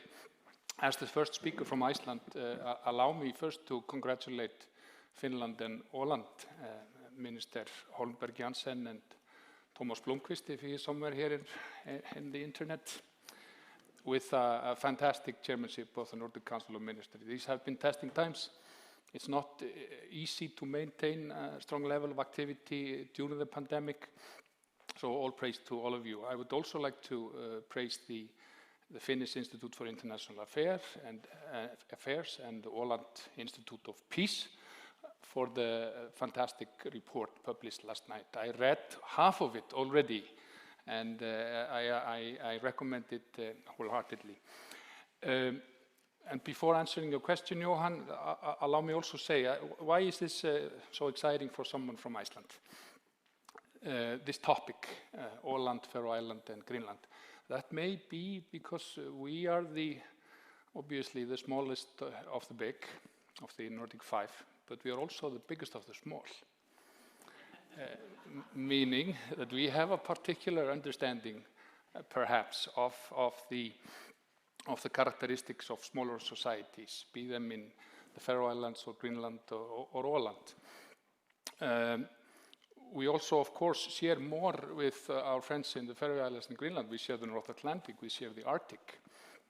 And that's one of the fantastic issues about Nordic cooperation, that it actually has several points of gravity, and it moves around. I am now honored to be an ambassador in Helsingfors, in Helsinki.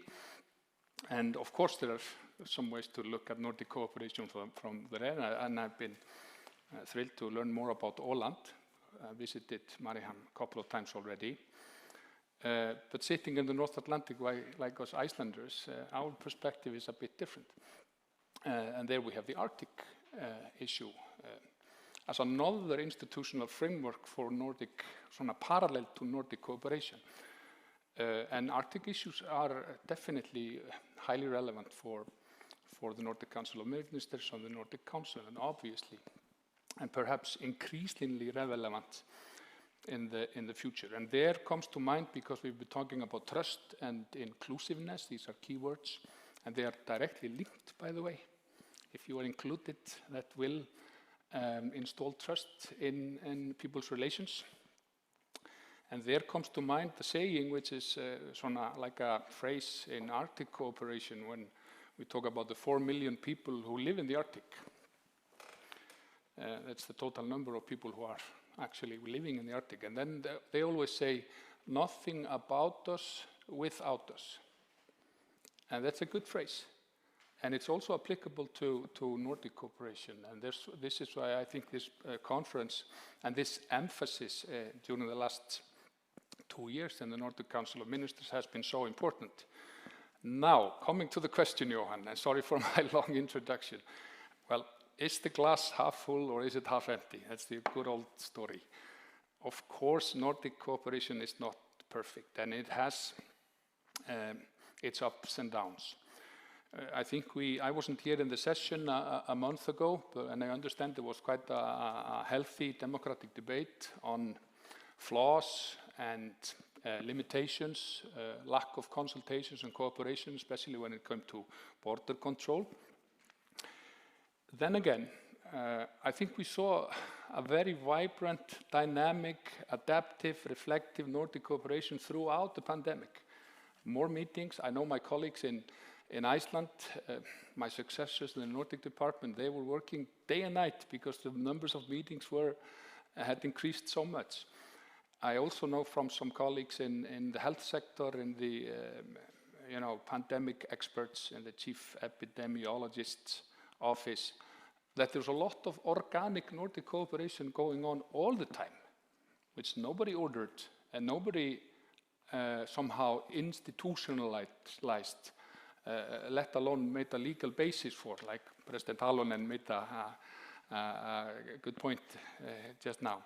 So I think the organic nature of Nordic cooperation really helped in all of this as well. So I'm tempted to be very optimistic. I think we will get through this stronger.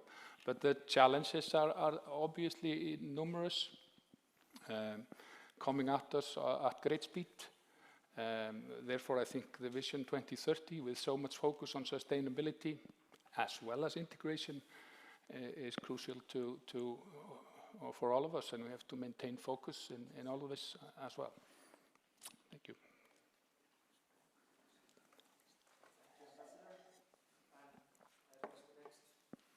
To address the next question to Mr. Alfons Röbo, Minister for Environment, Energy and Higher Education.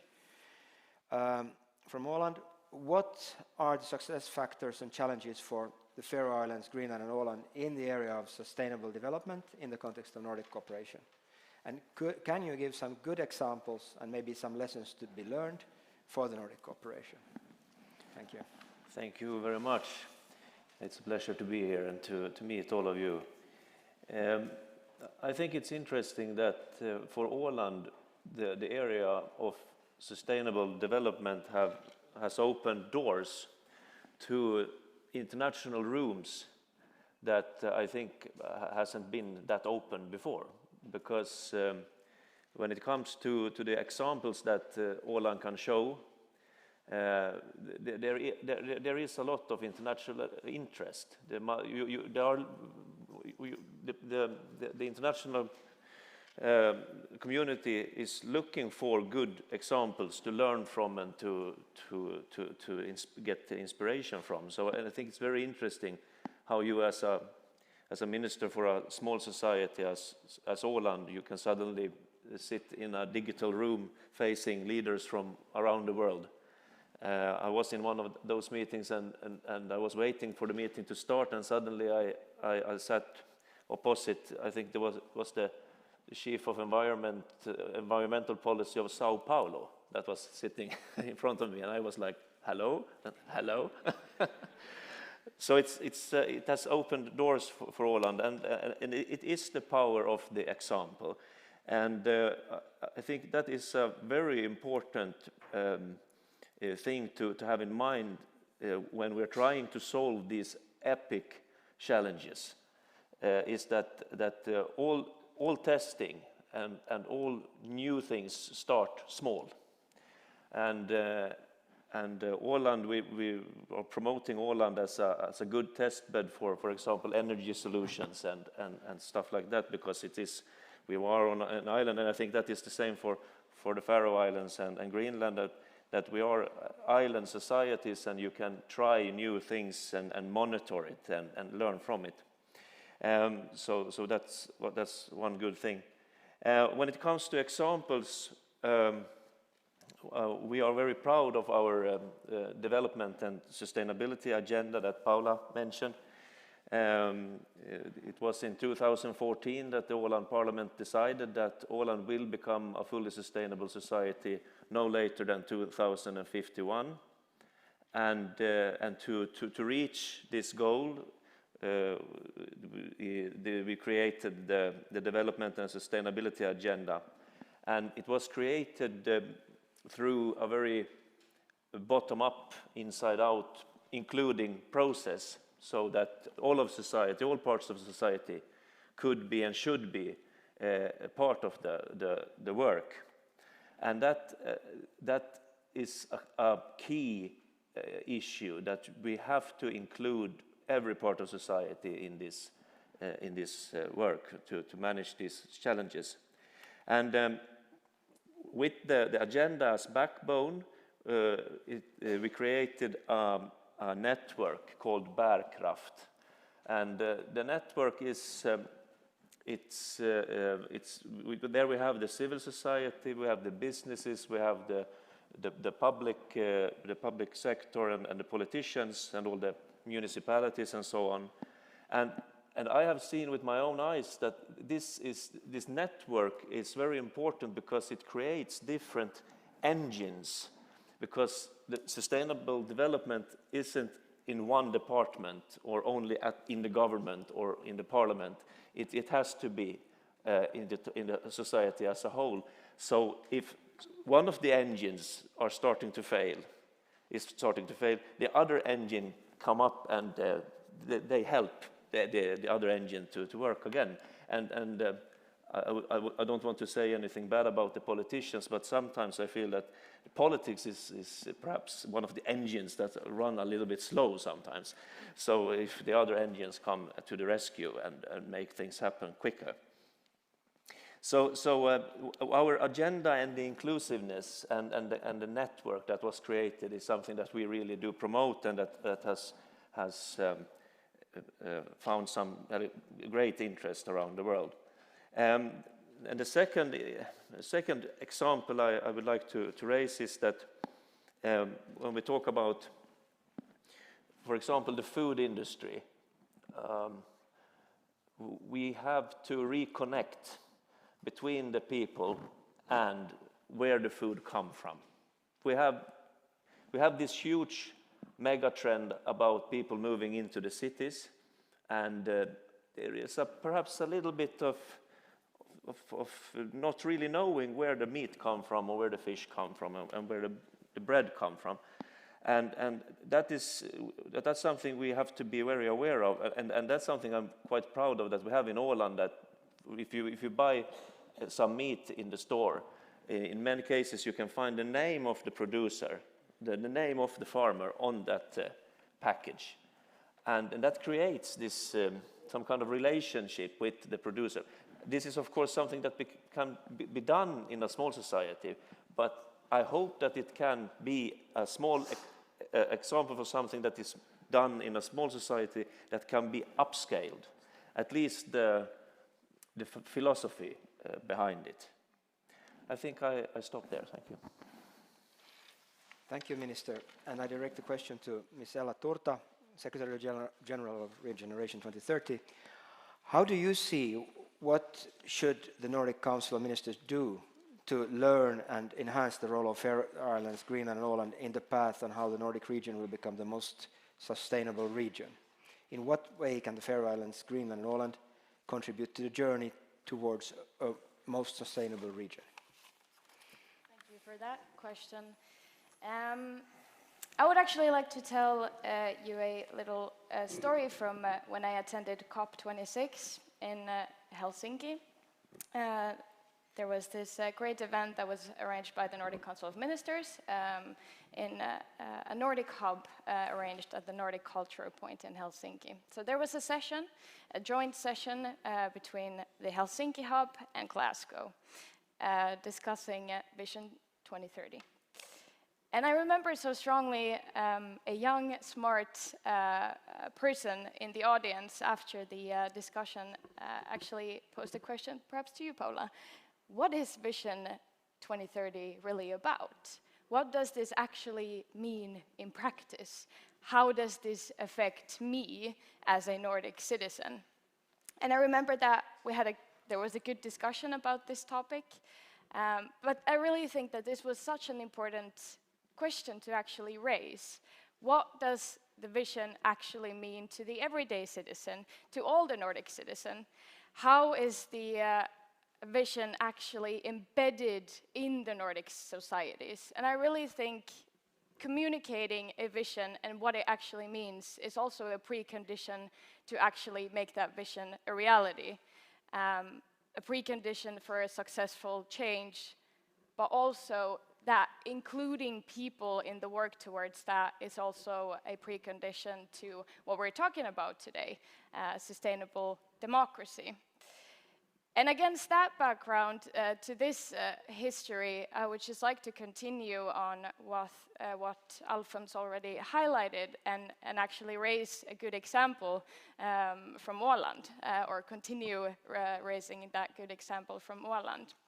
With the work that is done locally on Åland to actively engage the whole society in the work, not only also actually involving the audience, the citizens in the work and putting together the agenda. Hundreds of people locally on Åland that sat together and actually framed the vision together. So this is a vision that the Åland citizens can actually feel ownership about, that this is something that we have created together, and I know my personal where I stand in this and what my role is in actually also making this vision a reality. So this is why I believe that the work towards the everyone can flourish vision is an inspiration and perhaps something that rest of the Nordic countries could think of in the future. But it also really, really highlights the importance of getting everyone on board. Change will happen, but it won't happen in a sustainable way if we don't get all sectors of society, all individuals on board, and all individuals to feel ownership over that change and that transition. So that is very, very important, and I would say that this is something that the Åland government has actually succeeded in very well. And I'm also happy to see that we are now within the Nordic Cooperation actively, or more actively, involving the civil society in the work towards Vision 2030 as well. And this is very important.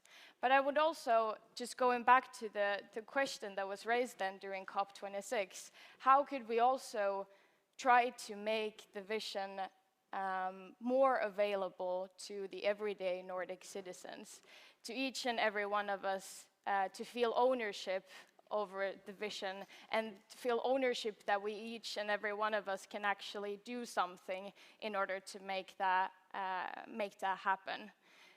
And I truly believe that this sort of citizen engagement is really the tool to build strong and sustainable democracies on the long run. So perhaps with inspiration from Åland, the Nordic Cooperation could step up in actually bringing all the Nordic citizens into the table and raising the voices that are perhaps not that often heard. Thank you. Thank you, Ms. Ella Turta. And I have one more question, and there's one more panelist. I will put this question first to you, and you may also, Mr. Jens-Henrik, react to what you have heard here by the others. But I also encourage, if somebody else wants to address this question after Mr. Jens-Henrik has answered it. But please, the question is, how can the Nordic cooperation on the one hand support the Faroe Islands, Greenland and Åland in their journey towards Vision 2030 to be more sustainable? And on the other hand, how can the Nordic cooperation learn and be inspired by the Faroe Islands, Greenland and Åland in the journey? But please, Ms. Jens-Henrik. Yeah, thank you. Yeah, first of all, I would like to say that I'm here on behalf of the Greenlandic Minister for Nordic Cooperation, Keaton, and he sends his regards, and unfortunately he couldn't be here. I would like to start with the notion about the Santa Claus. As everybody knows, he is from Greenland. And I know I have the support from the Danish minister. So that's settled, yeah. Yeah, well, Greenland, the government of Greenland has a lot of focus on sustainability. There's a lot of focus on green transition, building hydropower plants, listening to biologists concerning fishing quotas, and also this ban on uranium mining from the deposit in southern Greenland. Also adhering to the Paris Agreement in the COP recently held in Glasgow. So there's a lot of focus on sustainability and the production of green energy in Greenland. Another aspect is also this aspect of economic development in Greenland, and these areas could be a venue to look into concerning investment from the outside, from the Nordic countries. So that would be a way to deepen the cooperation between the Nordic countries and Greenland. At the same time, there's a strong focus in Greenland on continuing the dialogue with Faroe Islands and with Åland as being not full members of the Nordic Council. And it is the position of the Greenland government that the Faroese wish to be recognized as a full member should be respected and be dealt with in a proper manner. That could also be seen as a part of the democratic development of the countries in all. I think I'll let it rest for here for now. So I'll be frank with you. We are encroaching a little bit on coffee break soon, and we have a very interesting panel after coffee break. But I will, of course, be able to give perhaps one question also to the audience. But if somebody from the panel wants to react, and I saw that Paula Lehtomäki asked for the floor, I give to Paula and Alphonse, and I see that there is one from the floor also. Now I need help from you to then say how many we can take of these. But let Paula speak. I would focus only on the latter part of your question, which was that how, or was it the first part? But to that part of the question, that how can Nordic cooperation support Åland, Greenland and Faroe Islands in their sustainability efforts? And the answer is that during these years we are making significant new efforts in the green and sustainable area of cooperation. That means a lot of concrete projects and cooperation going on in different Nordic platforms in order to find concrete solutions on areas like green energy solutions, greener transport issues, maritime issues, or also to have a much stronger voice, even stronger voice internationally to boost sustainable development. And of course, these concrete solutions, the same way as they are for the benefit of the 5 countries, they also can benefit Greenland, Faroe Islands and Åland. And just to last, that it is also very significant or very notable that there are many concrete issues that these areas take to the agenda. Oidun was earlier in the issue of Arctic cooperation. That is very clearly connected also to our smaller partners. But then all the sea issues related to indigenous peoples, and then cooperation with our neighbors on the west. These are examples of the concrete agenda items that I can see that these smaller participants are taking on our common agenda. Okay, so I use my power to limit to the 2 who has asked so far, then we draw the line. So first, one from here and then one from the audience. And Mr. Alphonse Röblom. Thank you. I will be short.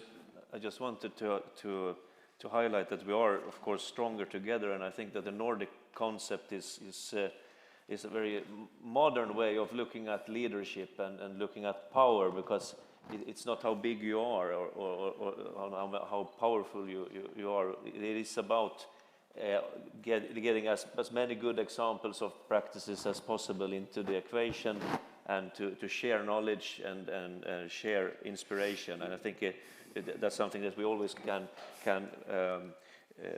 we can go even further, and Åland, as we said already, is supporting the Faroe initiative there. But and I think as an example, I was also at the COP in Scotland, and I was in my hotel room, and then suddenly I saw the Greenland Prime Minister on BBC talking about the climate issues, and it was on the same day where the Nordic countries and regions had made some initiative, taken some initiative.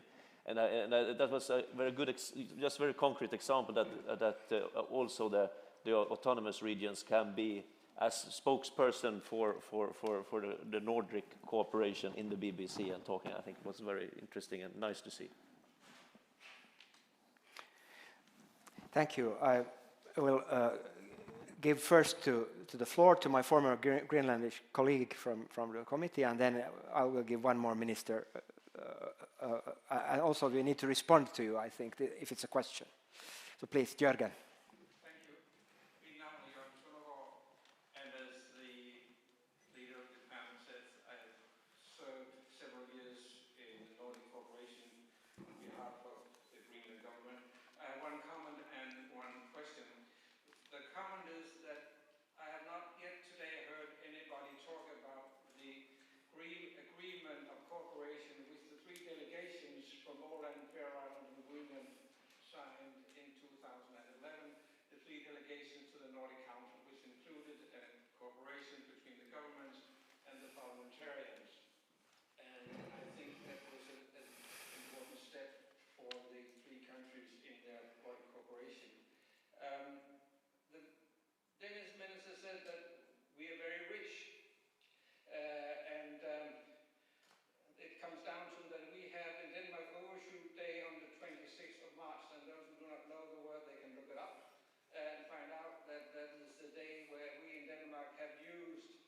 what we can use in a year of sustainable resources. In Indonesia, it's 1st of December.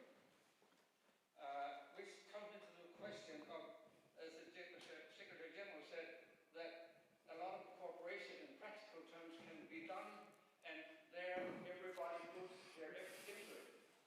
Now, Denmark is preparing, I think, a CO2 tax in order to get a grip on the sustainable development.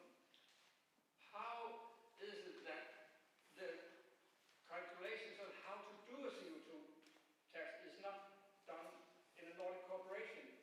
I don't think that either Åland, Faroe Islands and Greenland has the capacity and the people to do those kinds of studies and calculations for themselves.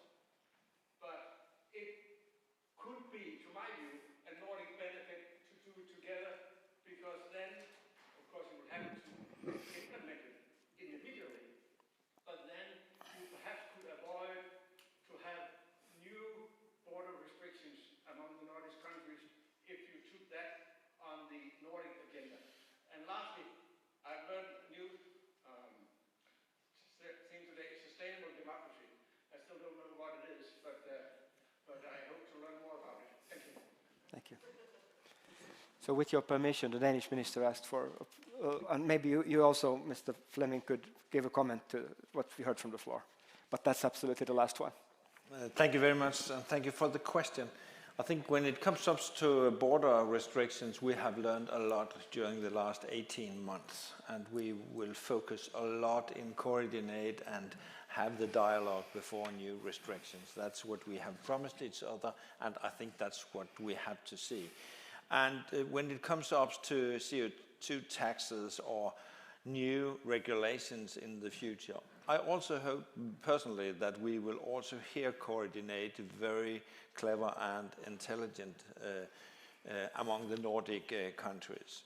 And of course we are rich, and that's also the reason why we are having a very high level of CO2 emissions in the past, and we also still have it. But that's the responsibility I was talking into earlier.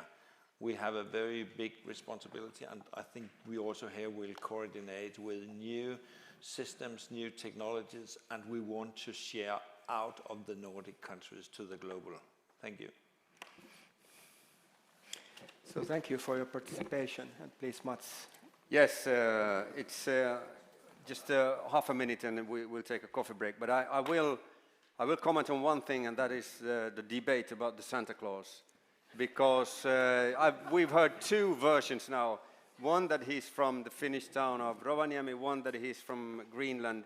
But in fact, we have proof, because I used to be a journalist, and I remember a few years ago, we sent a reporter out in the world just in order to look for the Santa Claus.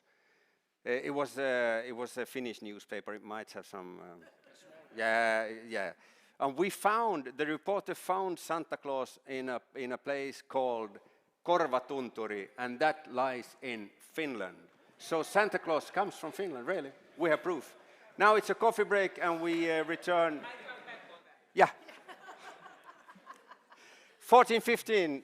Welcome back.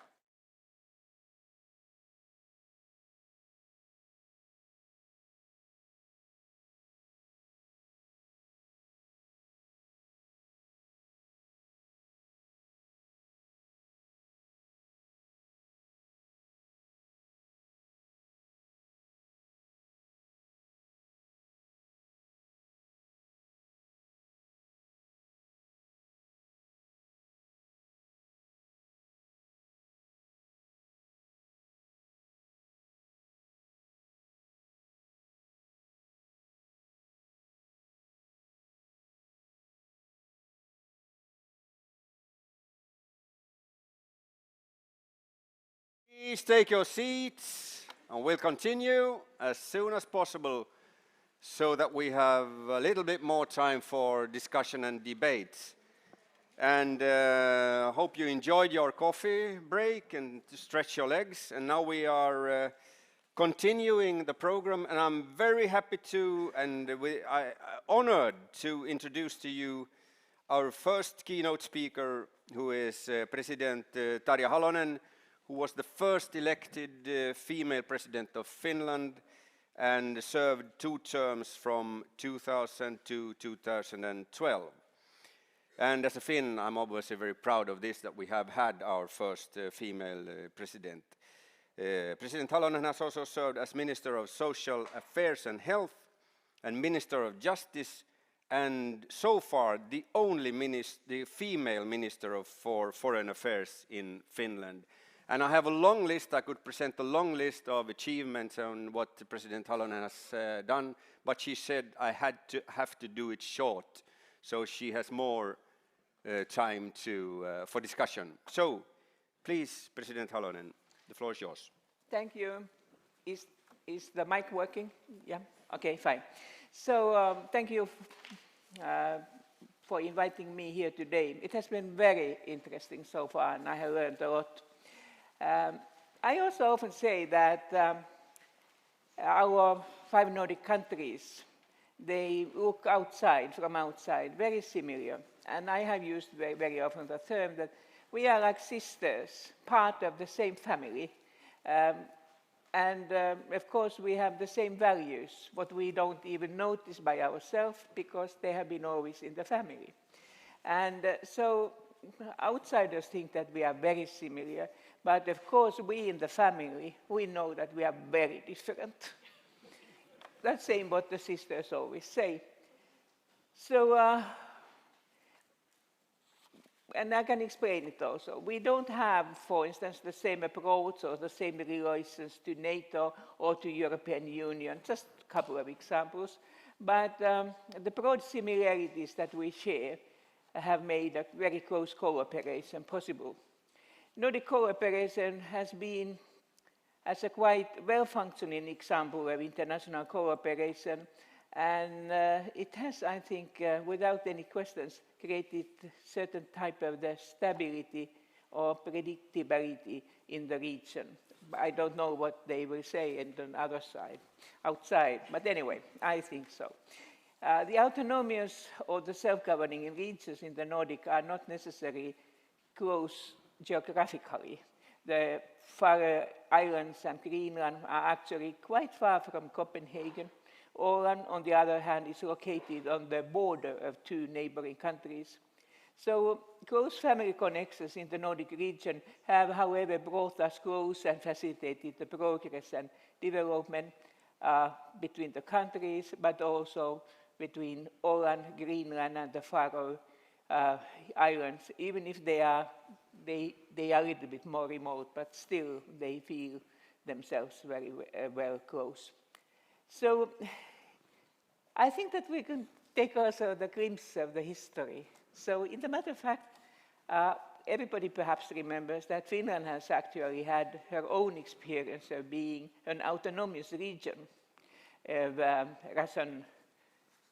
Russia 100 years ago, more than 100 years ago. But a bit same type of experience are shared by our Nordic sisters, Iceland and Norway. So we know it inside and outside. So I will first say a few thoughts about Åland. As you all know, Åland dispute between Finland and Sweden was originally solved by the League of Nations, which was before the United Nations. So border disputes in general are not at all uncommon in this world. But the way the border dispute was resolved in the question of Åland is actually quite exceptional. It was the only solution by League of Nations, by the way, which was so sustainable. And frankly, it's really rare also that the solution, which I normally say that was not very loved among the people, I could say openly here, was very unpopular among the people in Åland, now enjoys almost undivided support by the same people. So this is not to say that there haven't been any challenges. There has been issues on the way and will be in the future. In my opinion, it is natural. Autonomy is a living and ever-changing relationship. I mean, it's living. And of course, when the world is also living, this is the same with all kinds of the democratic systems.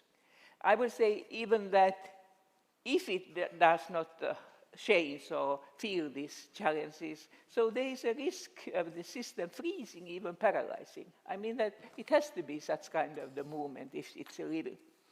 So autonomy is normally based in all parts of the world, so-called on cultural identity. And this has been also case in Åland.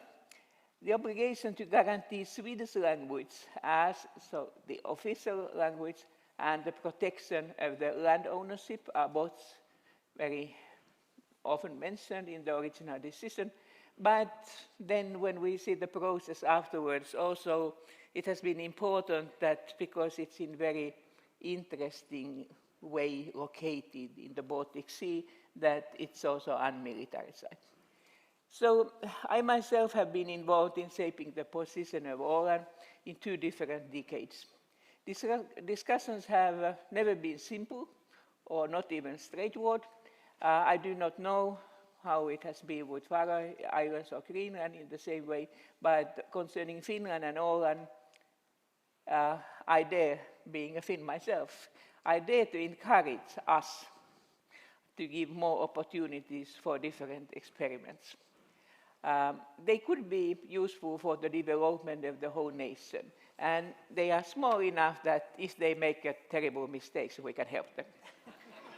So that's it. So the Åland solution has been offered internationally as an example to use. There has been a lot of interest. I know some of the issues where I have been in Nagorno-Karabakh and all those. But the closer examination often reveals that the neighborhood relations of those states which are in the dispute are not confidential or close enough to move forward towards similar solutions. They always come and say, yeah, that's very, very interesting. Yeah, it could be useful. And then I said, why do you think that it's not possible for you? Because we are not Finland and our neighbor is not on Sweden. And that's it. And so I think that we should be, once again, very grateful for the good Nordic cooperation and security and stability which has created. So this is the basic confidence and trust what we have between us. And now the last short points. I think that we need this kind of the confidence confidence between us also more and more in the future. A few words about sustainable development, tackling the climate change. Both issues close to, I think, to everybody's heart. Nordic countries continue to be to the top of the sustainable development ranking lists, but there is still, of course, a lot of work to do. We have particular challenges in climate change action, overconsumption, and the state of the biodiversity. And we know that we happen to be in the region of the world where this climate change is even more radical than other parts of the planet. And so my positive remarks to that is that the fact that we have succeeded pretty well with this sustainable development, or the first steps in that. I think that the Nordic welfare society has been a good lesson for us, how to build something which is over generation, between the generations. And so I don't want to be too proud, but I mean that it seemed to be easier for us to understand that we can do something for the next generation, or we have tried to find a consensus in difficult big issues. So that could be perhaps something at least the present politicians and researchers could study. And so the second lesson on that has been the warning lesson of the pandemic, COVID-19, where we again succeeded almost all pretty well. And so I think that this could be also the lesson that how we have done in different ways, but not with the bad success. And then I dare to take the most sensitive area of the whole conference. And this is, of course, the issue of the Santa Claus, or the Father Christmas. I see that everybody has their point of view, but if you have watched the TV lately, so I think that we have to make very quickly a certain kind of the international dynasty for our Santa Claus features. I think they have the brotherhood or sisterhood, or at least they are cousins, because if we don't do that, I think that the only Santa Claus the young ones will know in the future are that one of Coca-Cola Corporation. And this is our international challenge. Thank you.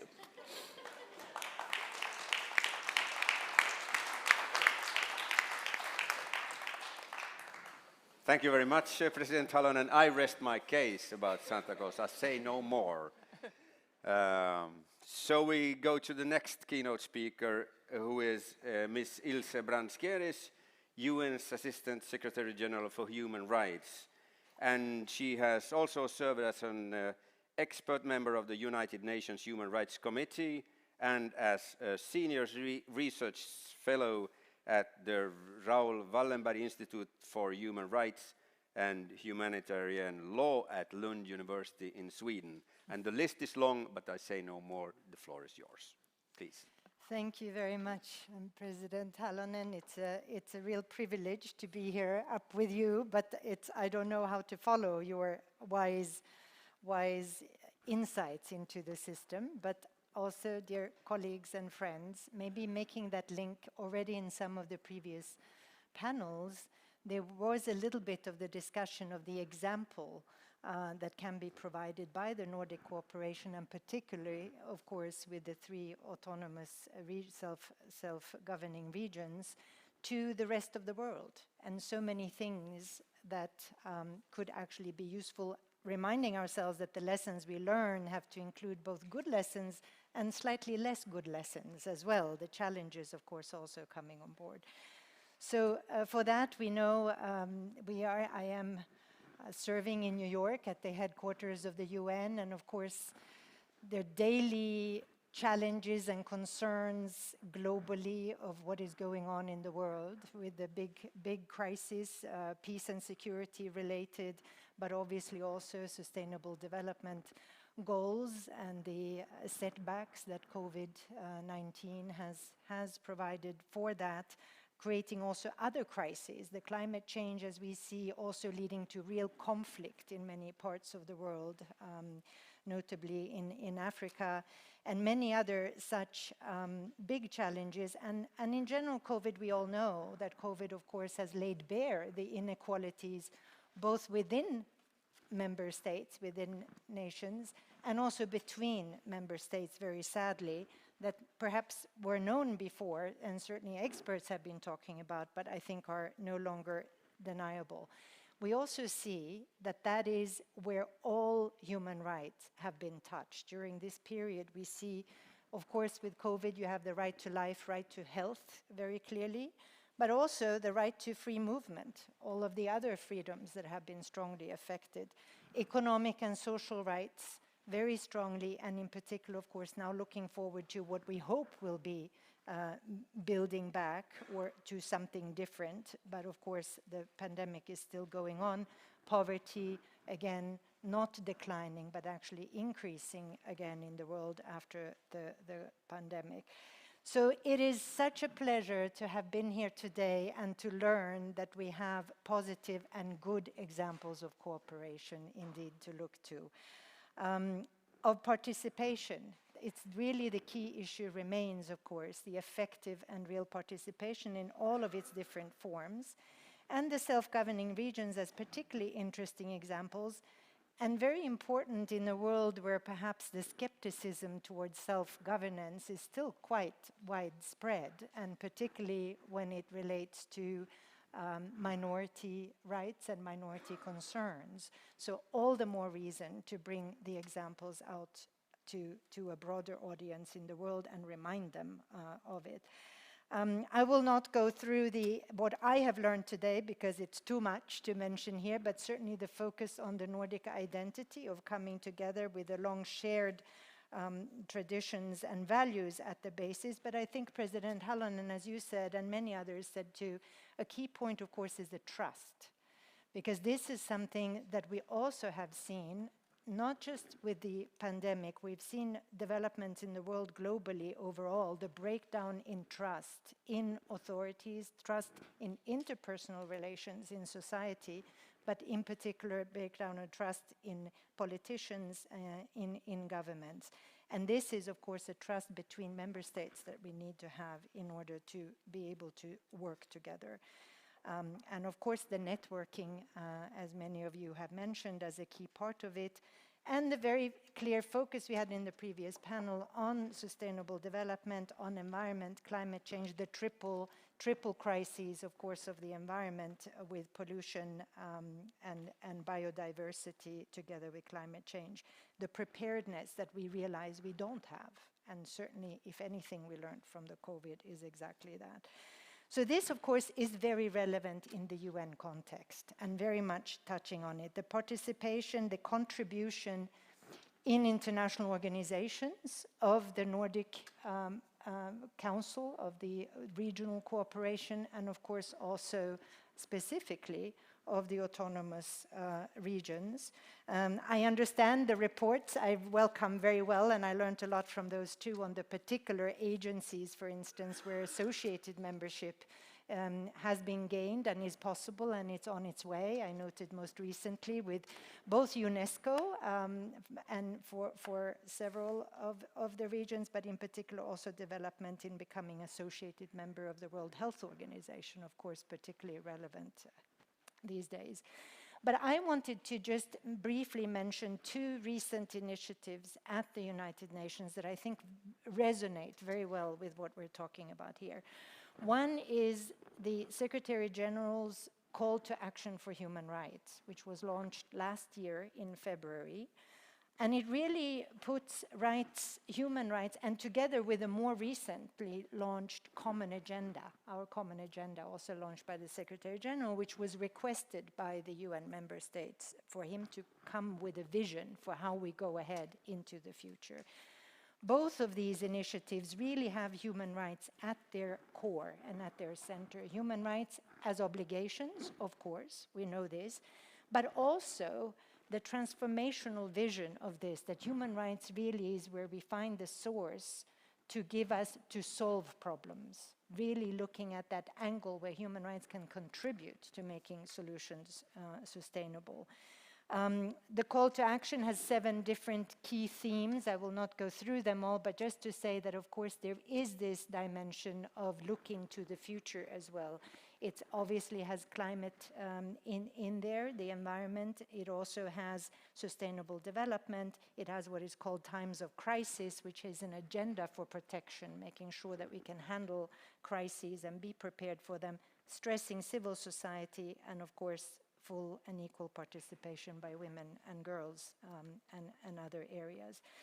But really, again, linking to COVID-19, that here it was also a matter for the UN to come together. I represent the part of UN that deals directly with human rights. There are many other agencies and entities, as you know, and of course, member states as in the intergovernmental part. Now, it's the whole basic thought of the call to action and common agenda is that human rights is there for everyone. It is the responsibility for all different parts of the UN, not only the human rights people.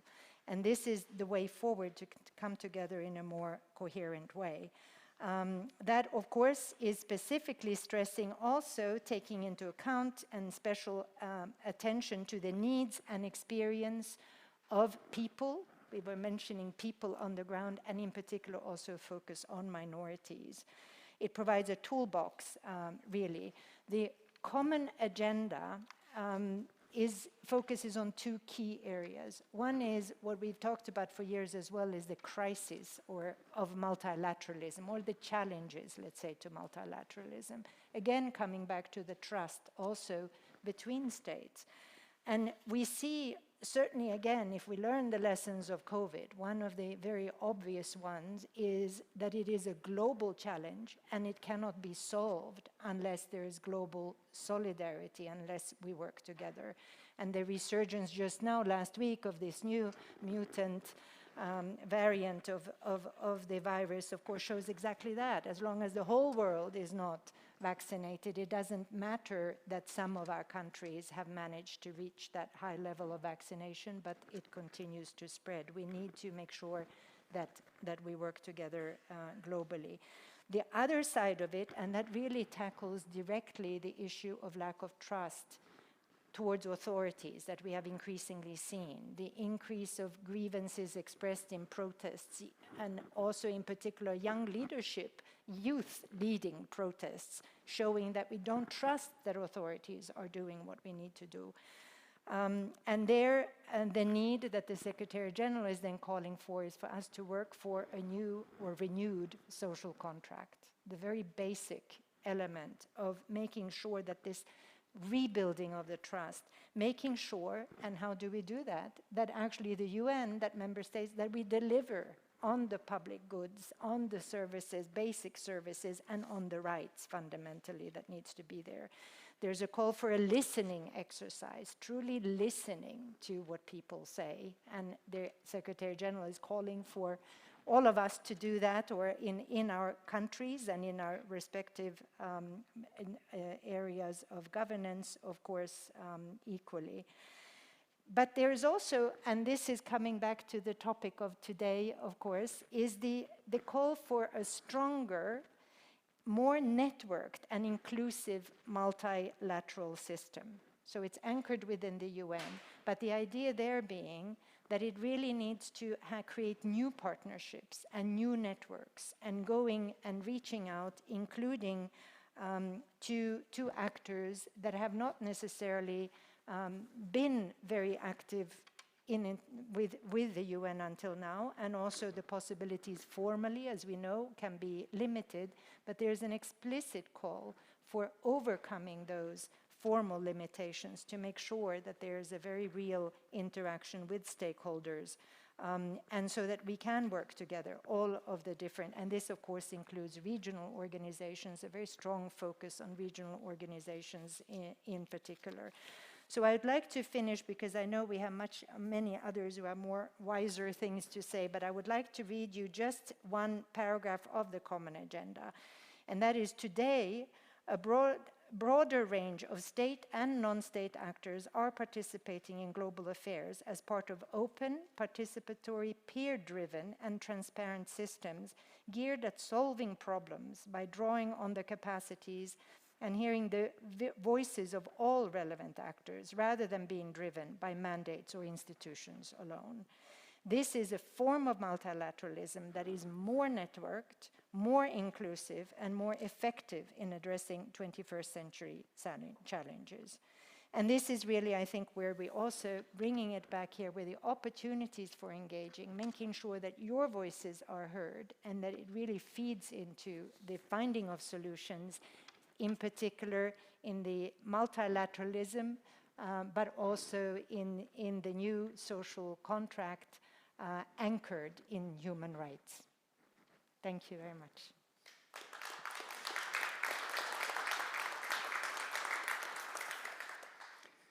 Thank you, Ms. Ilse Brandskeres, for highly insightful remarks. And now we have reached the last panel discussion. And so I would like to call Christina Harvest to the stage, and Christina will be moderating our panel. And after this panel, Christina will make some closing remarks for the whole day. Thank you. The floor is yours. Thank you very much, Mats, and it's a pleasure to be able to and to be invited to moderate this panel today. And I'm also glad to see that some of you are still here, and it's of course because you know that we always save the best for last.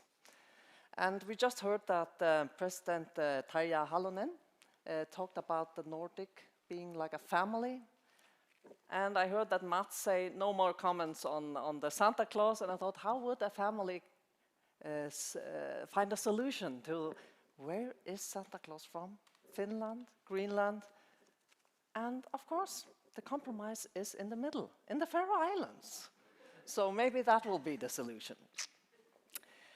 We will start this panel discussion, and first and foremost, thank you so much for very interesting keynote speeches. I wish we'd had much longer time to also set questions to that. But we will start the panel discussion by introducing the panel participants here. We have one with us digitally, and we are 4 here physically. Maybe we'll get the one up on the screen. That is Michael Keaton, professor at the University of Aberdeen. Welcome, Michael. He is a fellow of the Royal Society of Edinburgh, the British Academy, the Academia Europea, and the Academy of Social Science. He has written several books. His recent books include The Independence of Scotland, Rescaling the European State, State and Nation in the United Kingdom, and other very exciting books. Then we also have Natuk Lund Olsen, head of department, Government of Greenland. Welcome. Natuk is the head of division of constitution in Greenland and the chair of the Greenlandic Agricultural Council. She has recently submitted her PhD dissertation regarding Greenlandic foods, cultural identity, and change. Welcome. And we also have Harry Jansson, deputy head of the Åland government with us. He is Minister of Administrative and Municipal Affairs. He's also responsible for political issues regarding self-government and for EU-related matters. And he is also a former member of the Åland Parliament. And then we have the distinguished president, Tarja Halonen, which has been presented, and also Ilse Brands-Keris, who also has been presented.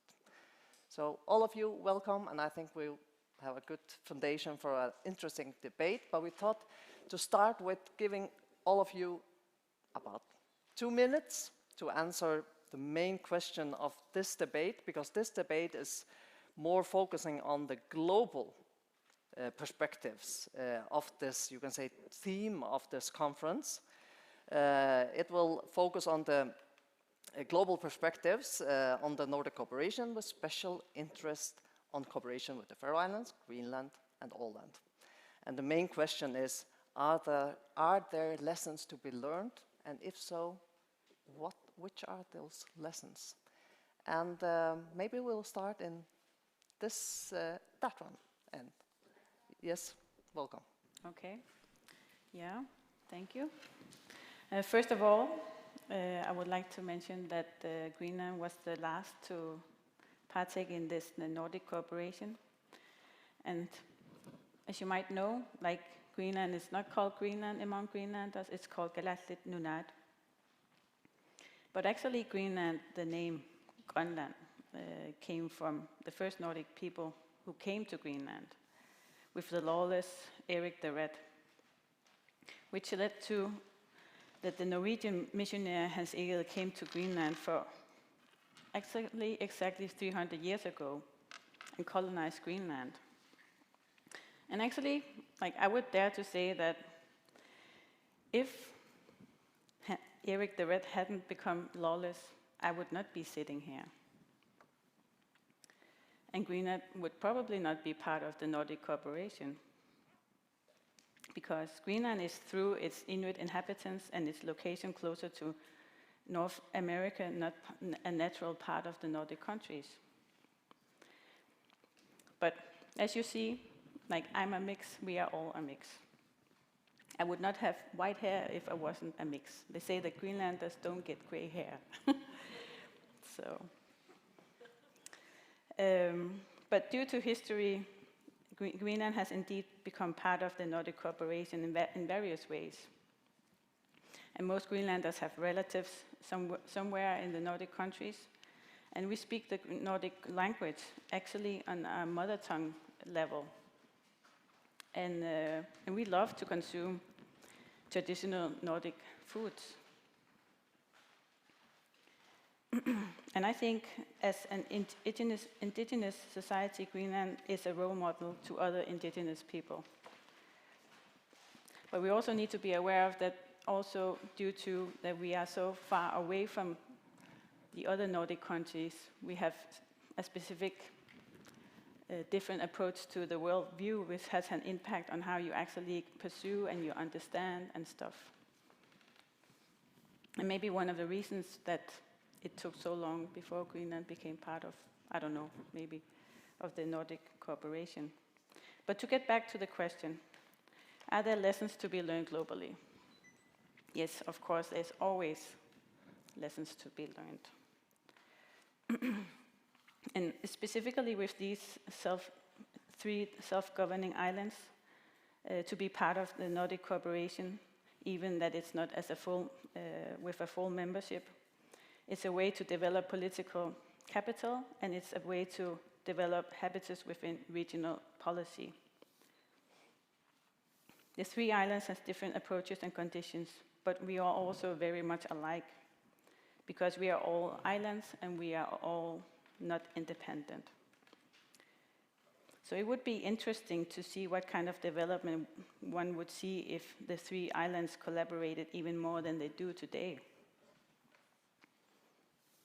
Because the conditions and the strengths of the three various places differs, where Greenland is the only island where they can seek for independence. And beside Greenland has, due to the ethnicity, a background as an egalitarian society, an approach which I see in these Sustainable World Development Goals 2030, where we are all equal, and in Nordic societal model where equal rights within education, social and hospital services are also part of it. The approach that the Nordic nations in various levels should have equal rights and conditions for Nordic societies could be further developed by being inspired by the indigenous people's approaches. Thank you very much, Natuk. And the next is Harry Jansson from Ålands regering. Thank you, Christina. Dear all, thank you all for being here after a long day, and it's always a challenge to take part in the last panel of the conference. So I have actually 3 different notes. So I'll make up my mind after a while which one to use. If I get too familiar with President Halonen, you should know that she's been chairing a committee. We had 37 meetings in that Åland committee. And I can tell you, we were 4 people, 4 men from Åland Islands, everyone with a surname Jansson. And one called Johnson. After 10 meetings, President said, all these Janssons all the time. Because we were quite active. So we know each other very well. And thank you, Sarja, as I may call you perhaps, for all these contributions to the Åland progress. It's been an ongoing challenge that I will return to. Yeah, it's, and we will return to that to you, personally on that matter too. I'm grateful to tell you that already, but we'll take that after Christmas. Since I, as Christina already told you, I'm responsible to autonomy matters within the Åland government, and I have a background in political science, and was in charge for the Ålandic negotiations for the entry into the European Union back in the 90s. So for me, it's very natural to compare the Åland situation with that of the Nordic cooperation. And why so? Well, first of all, within the European Union, Åland has no political representation. We are only totally dependent on one civil servant that should cover everything. So when we were talking about networking, that is what we do within the European Union. We create a lot of networking groups among MPs, among civil servants, you name it, also towards the Commission. This is what you have to do when you're small. When you're small, you have to be smart. That's one thing I can really state in every time. If you compare that to the Nordic Council and also the Council of Ministers, where we have access to every important political meeting. That's true. Of course, there are a few ones that we can't attend, but so far, as my colleagues has perhaps mentioned, we are very pragmatic when it comes to taking part in meetings, and that depends on what the lack of resources that we have. We are the smallest of the 3 autonomous nations in the Nordic context, and this is something that we have to all the time take in consideration.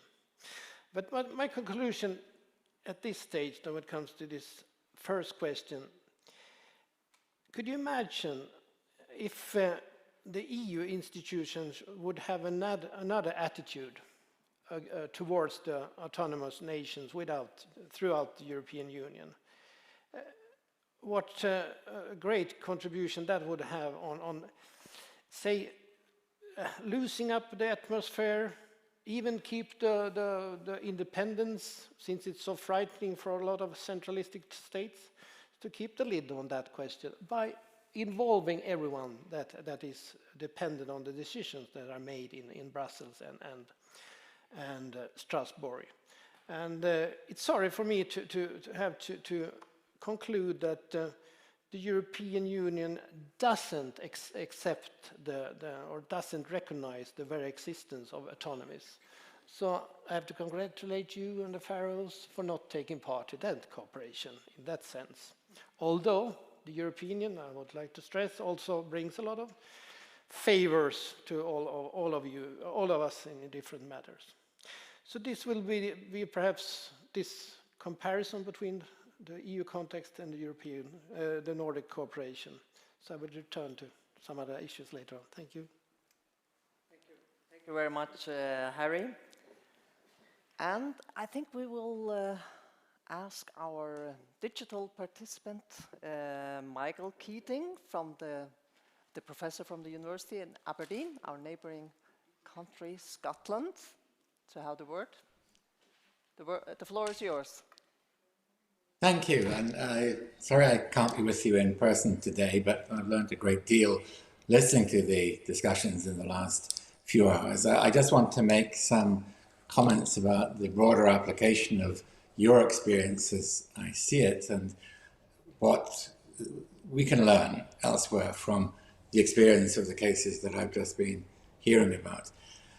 Three broad areas that I would draw attention to. One is about the idea of sovereignty that was mentioned this morning and the way in which we need to get beyond the old-fashioned notion of the unitary sovereign state beyond which there is no political order. And as we were hearing, in fact, sovereignty is not just a thing that you have, it's not a zero-sum game, it's a complex set of relationships, and it was very interesting to hear how this works out in the Nordic area, and particularly in the 3 cases that we've looked at, which are non-sovereign but very important entities trying to find their own place in a big and complex world, in the way in which, although, say, in the Nordic Council of Ministers, the sovereign states determine the position at the end of the day, nevertheless, around that, there seems to be a dense network of activities and influences and relationships there, which allow the expression for multiple voices. Linked to that is the idea of self-determination, and I've heard a lot about self-determination here and what that means, and the recognition that self-determination necessarily mean separatism. There are all kinds of relationships you can have that would allow a small people to be self-determining while recognizing that smallness imposes constraints and that cooperation is necessary. That's extremely helpful in managing nationality conflicts in other parts of the world as well, as long as this principle of respect and cooperation are present. Another one was what some of us have called paradiplomacy. That is, when you have autonomous nations, autonomous regions and communities with their own competences, it's important that they should have external competences corresponding to their internal competences. And that this is not necessarily a threat to world order to say that these nations should be able to own external relationships where appropriate and where necessary to undertake their own responsibilities. And then international organizations, and where you can't become a member of UNESCO or the World Health Organization, but you can become an associate member and therefore enter into those networks, exercise influence. So this kind of thinking is extremely fruitful when we're thinking about the way in which the world is moving from that old idea of a nation state. There are new models, there are new ways of thinking about sovereignty, and some of these small places that you've been looking at, innovative and most interesting in pioneering those ideas. My second set of observation is about Europe, and it really follows what Harry Janssen was saying just now, that Europe does tend to say there is one size fits all. You're a nation state or you're not a nation state.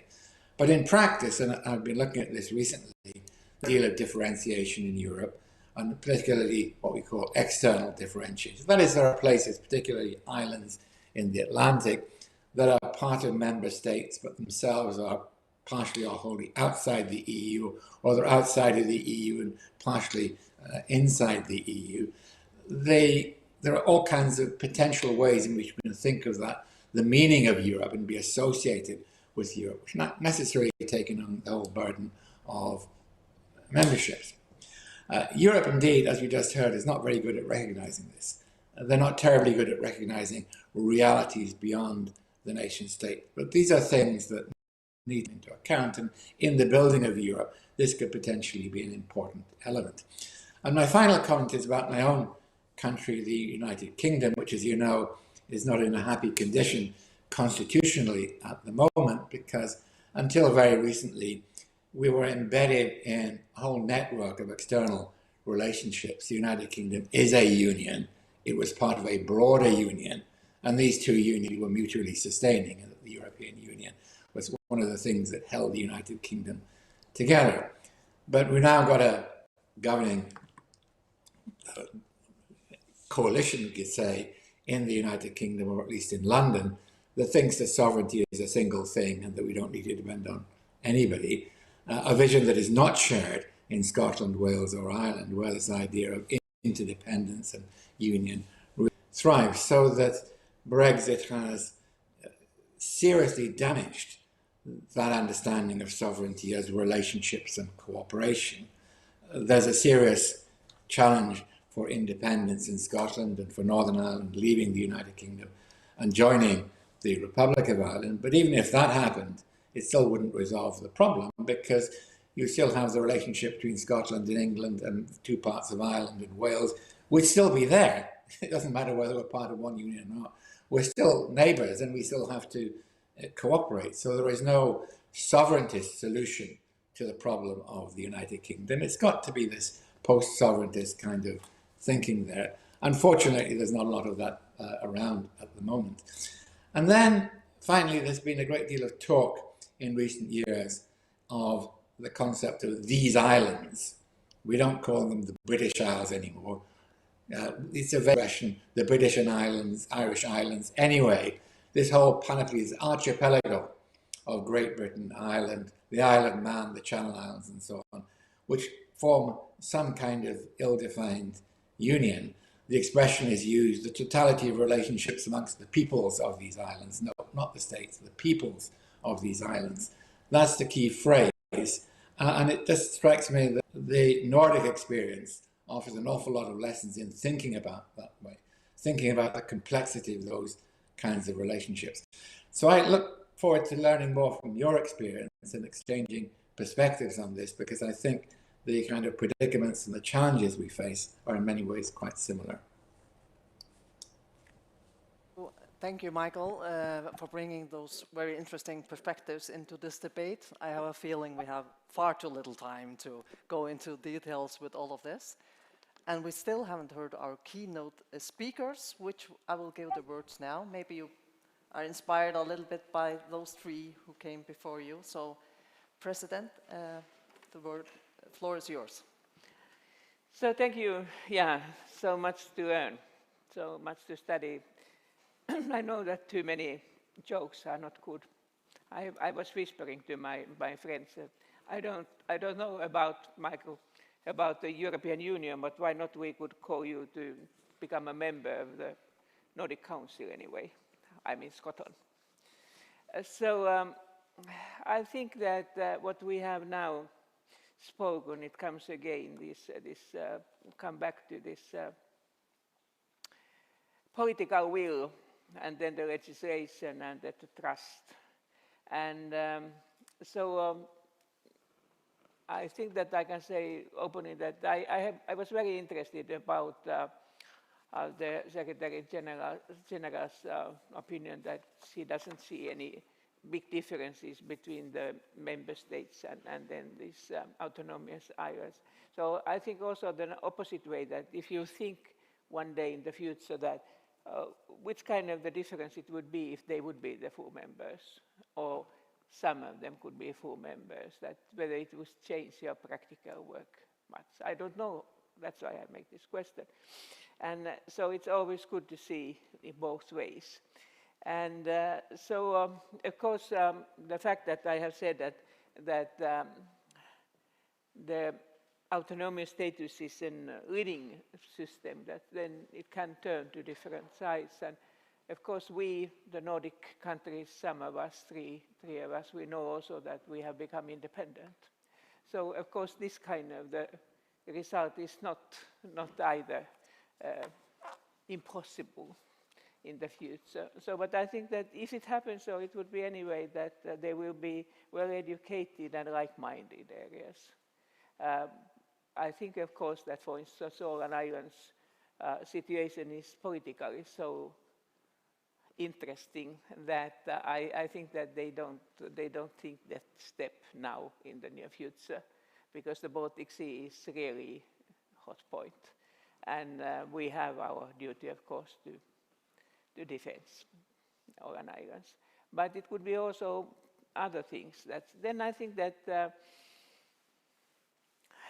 when we all Nordics are very small in global sense, so we could think also that whether we could find the ways what is the different status of the nations, so that whether they are independent sovereign states, whether they are autonomous areas, or whether they have some other formats. And especially in the European Union, I think that if it wants to become so strong and capable, so it shouldn't be too difficult to organize. We have already the body for the regions and so on. And for instance, we Nordics, we have also very well delegated power for the local authorities.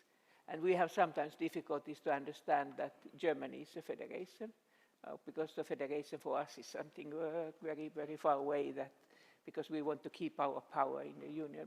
But to see the variety, that it could be easier to see in that way. But then we come back to your sector, and this is the basic. Only the real free person can mandate another one to use his or her political power. And so the situation is different. And I'm really interested to know not only the global situation, but you might have also some ideas that how you see the human rights situation in Europe or pan-European area. We learn in Monti's commission concerning the COVID-19 that the situation is not quite as good as we always say for the publicity, that it should be quite much homework also to do. And we are part of the Europe, aren't we? Okay, thank you. Thank you very much. And now I give the word to Ilse Brands Keris, and I thought maybe you could follow a little up Yes. on this with how Yes, can we I'm very how can we happy use to. it as an Yes. example, these three different systems in the Nordics? Because Yes, that's true. We are expecting a lot from the Human Rights Council. This is, no, I absolutely agree that it's also, and when we talk about human rights, I think it's also, and for us at the UN as well, and for experts on human rights, and all the independents as well as member states, I think one of the key issues is also not to be arrogant. I think it also comes to the same question. All of us, of course, have issues of human rights, have concerns, even the most developed human rights friendly countries. So of course the best way to get others on board is not to preach to others, obviously, but actually to be open to that scrutiny and to look for ways forward together. So certainly very much on board with that. We do have, I wanted to say that the lessons also, in coming back to what was just said, I do think the trust and the participation is really something that provides a lot of inspiration from the Nordic cooperation, and also the inclusion, even when there's not, it's one thing to have the path towards a formal, formal participation, but without it, at least those steps of really making sure that there is an accommodation, that there is taking on board in an inclusive way of all the voices that are needed, because that's where the needs are identified, and that's how one really finds the solution. So I think that is something, the evolving understanding of participation as a dynamic concept. We've been talking about meaningful and effective participation for many decades, but how do we actually get there? But really looking to those examples, I think, is here. And one thing I wanted to mention as well, on the small has to be smart point, I think small can also be powerful point. And we know this, all of us, from small countries and from small autonomous regions. And one of the ways, of course, is to come with those examples that can serve as inspiration and be shared with others. And I do believe, as it was said before, and I had mentioned the new social contract ideas that is really for the global environment. And I do think the Nordic welfare model that was mentioned here, there's a lot of talk about having now, finally, after COVID, to make sure that there's a push for universal social protection. Universal healthcare. 4 billion people in the world don't have this. So they're coming with the example and the power of the example that, that the Nordic countries, together with the inspiring example of the autonomous regions, can have, I think is a very, having the content of it is a very good way of contributing also, and to really punch above one's weight, as the saying goes. Thank you. Thank you. Unfortunately, our time is running away. We had so many questions we were planning to discuss here today, but I would like to ask you, we know that the democracy is under threat so many places. Also in Europe, we also know that a lot of states in Europe have a lot of nations. Does the UN use the Nordic region and the three different systems that Åland, Greenland, and the Faroe Islands have as an inspiration to find solutions also for other states? Is that something you could comment on, or? Well, I think the UN is also, it's a very big question, because of course the UN remains an intergovernmental body as such, so then it's an issue of what the member states do, and of course we as part of the Secretariat will have our mandates to do what we need to do, so which part of the UN we come down to. I think it's a matter of, I don't think that it's equal and evident across the board, but I do think that there are areas, particularly in the Sustainable Development Goal discussions, and as well on human rights, and where actually the Nordic countries have a very strong voice that is heard. I think that there's room for making the autonomous regions more evident. Disturbing. What about the side event in UN? Because, of course, you have the official bodies, but nowadays the side events of the General Assembly are much more important. Well, and to have, yes, but unfortunately with COVID, it's become also a challenge to do it, but it needs to be done. And I think really to bring in, but that's why I mentioned in this new plan, in having this broadened sense of who the partners are, partnerships broadening, not sticking to the formal ones and looking for new, looking for who are the real stakeholders and how do we bring them on board. And I think all of us, this is our work going ahead, and I think that we can work together on this to make that happen, because that's the only way it will happen, is if we do it and not waiting for others to do it for us. Yes, absolutely. Agree. Here at last, I hope we have a little bit time to reflect on how do you see the cooperation between Åland and Finland and also the Faroe Islands, Greenland and Denmark develop in the coming years? Because now we have talked all day about how it is now. What direction do you think it will go? Natuk and Harry? Yeah, I think, like, first of all, with this signing, the Paris Agreement will have an impact in the future, also within the Nordic Cooperation, within Greenland, and especially within Denmark as well. And then this green approach, which is developing in kind of all like developed societies, it's also something that is being approached in Greenland, will have an impact also within the collaboration of the Nordic countries, which are very much leading within that. And then also we have this interesting thing happening in Greenland, which is that we are getting two new international airports, which I think will have an impact also in the future. But one thing that I've been thinking a lot about during this afternoon is how, like you mentioned, that to be part, like that the Nordic needs to be seen among the society. Otherwise, it has no value. And I really had to think about, like, how much do we see the Nordic approach and the Nordic purposes? Like, we see it on a political level, but as a citizen of Greenland, it's you are not so much aware of it if you are not an artist or doing like cultural work. But it's like in daily life, it's not something that is considered that much, at least not among, now I speak personally, among like in my own daily life. And then also I've been thinking about the word democracy. Like for example, with this approach with the Faroe Islands wanting to become a full membership, and then they speak about democracy. Like, it's quite interesting how, like, I don't know enough about it, but I really would like to know more about that. How you navigate as a democratic cooperation, and then there are some limitations. So it's... Thank you for bringing this up, Natuk. And we should take a talk later about this, or another day also. Actually, the Nordic Council and the Nordic Council of Ministers had this survey out between thousands of people in the Nordic countries 2-3 months ago, asking what they thought about the Nordic cooperation. And the result was positive. More than 9 out of 10 think the Nordic cooperation is very important.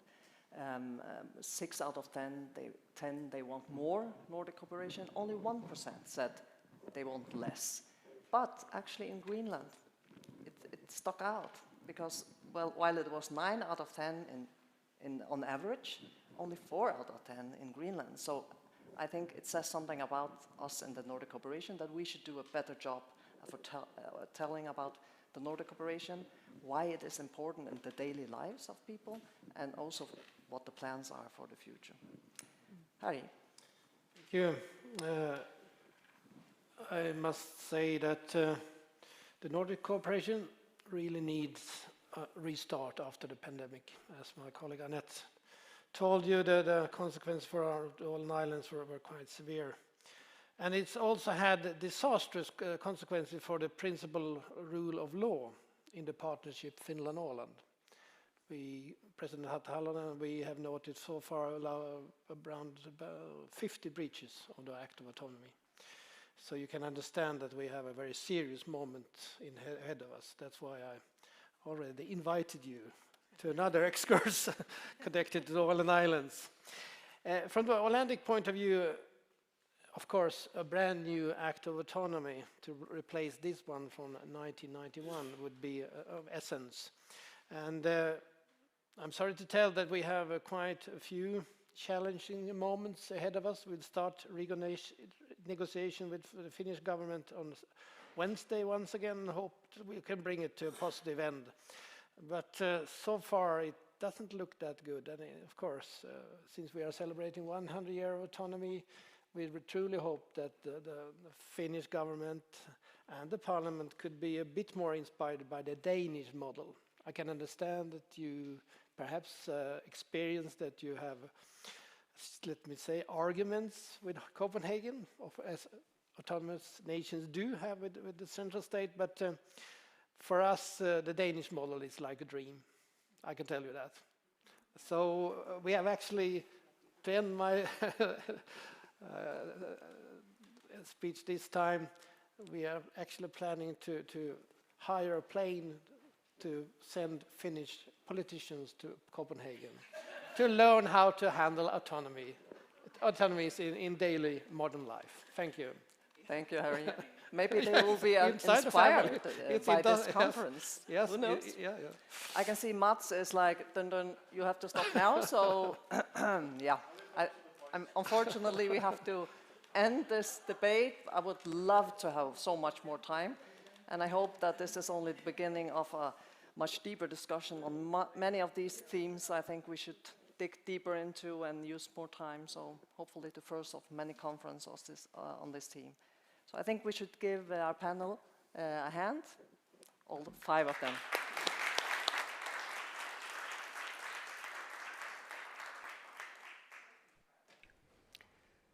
Thank you very much. And we still have one thing to do, or Christina Harvest has one thing to do. And that is that she will give us the closing remarks from the whole day.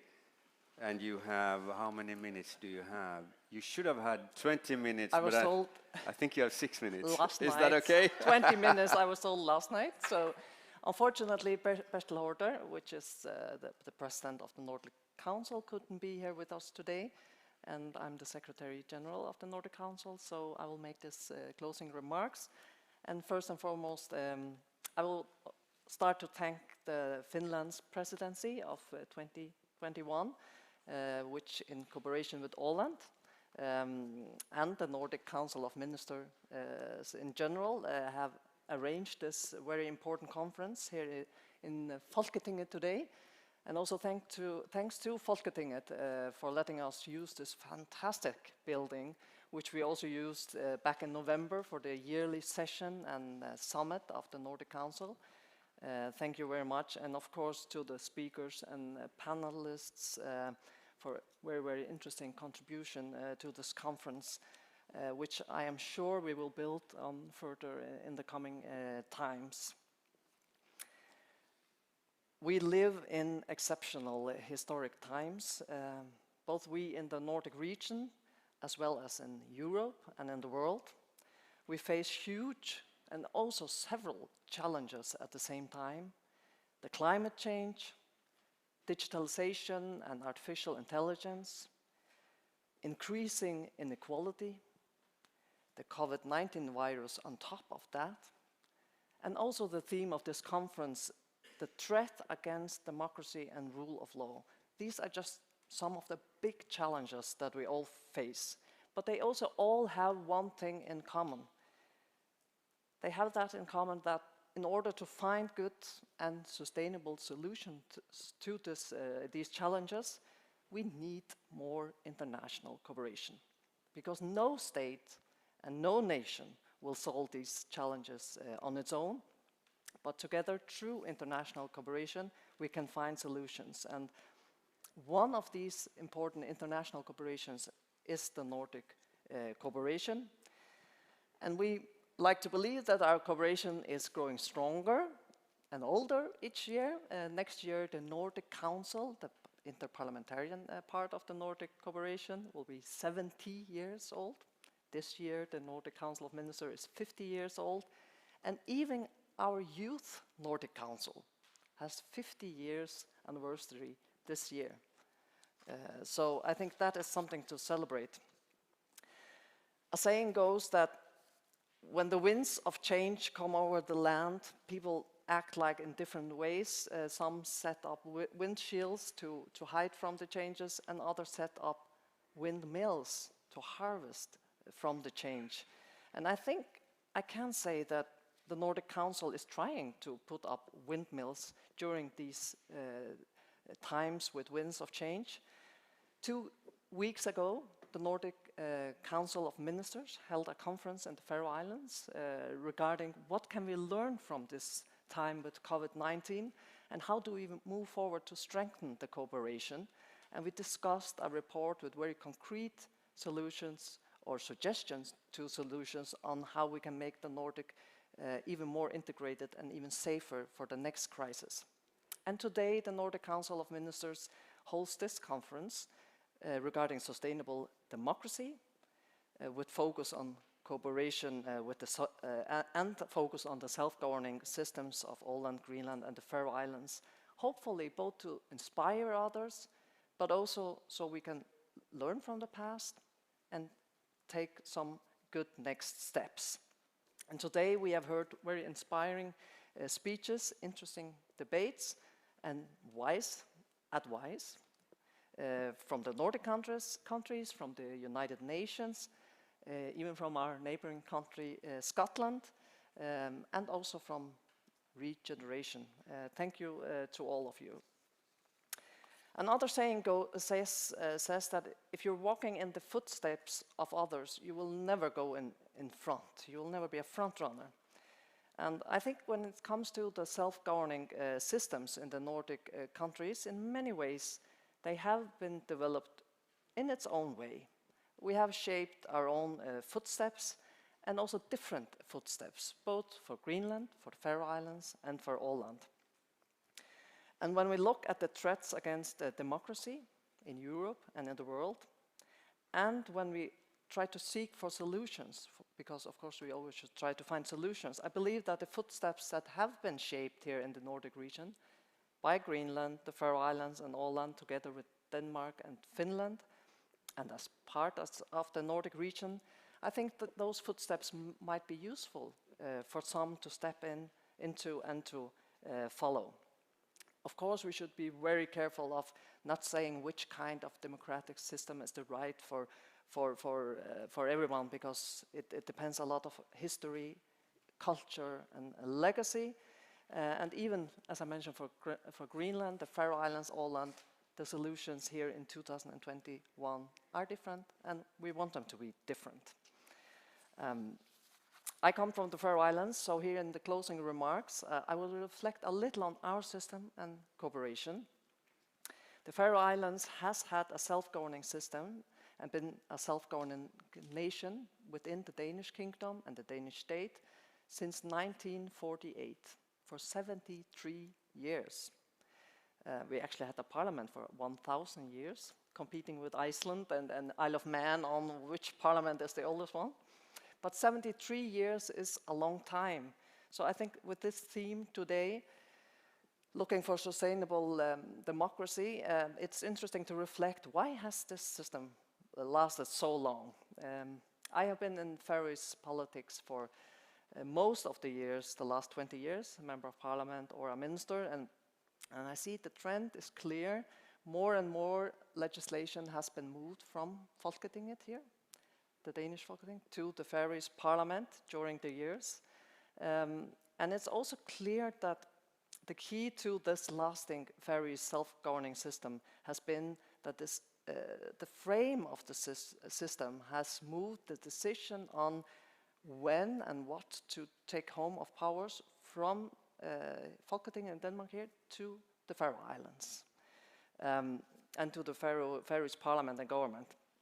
I am confident that if the decision was here in Copenhagen on which powers could be moved, it would surely have created much more political conflicts and an unsustainable democratic systems during these 73 years. You can say in many ways the political battle is moved to the Faroes, where it should be, and actually a wise decision also by the Danish government. But the result is that during these 73 years, more and more self-governing, and today the Faroese society is regulated through Faroese legislation on almost every area, and also financed through Faroese taxation and Faroese finance policy first and foremost. When we look at the political system, there is also a broad consensus on that this is the right way to go.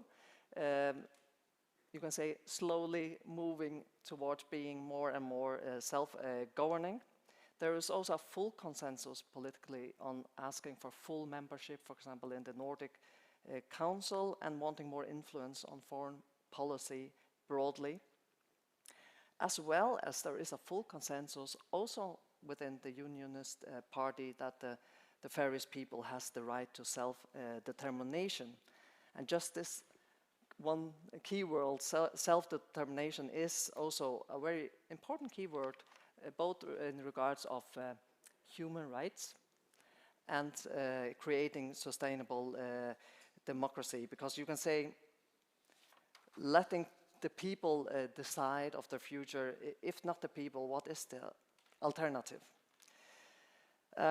Here at last, I would like to just say that, as I started a little bit, that historically international cooperation has had different importance, but what we are seeing now makes international cooperation maybe more important than ever, and also the Nordic cooperation, both with climate change, the changes in the Arctic, the tension east and west, the Brexit, the UK looking more north, and threats against fundamental values. So I think the Nordic values matter more than ever, and we also see a political will both in the governments and the parliamentarians to stand together also internationally to promote those values.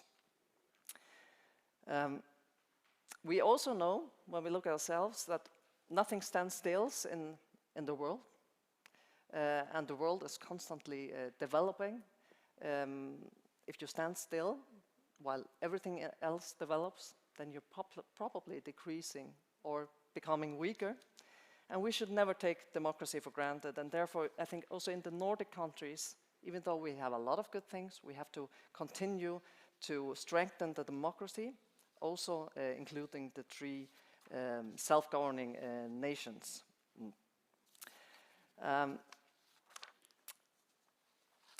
When we look at the Nordic cooperation, we took a step with this Åland document, which we didn't have so much time to discuss today.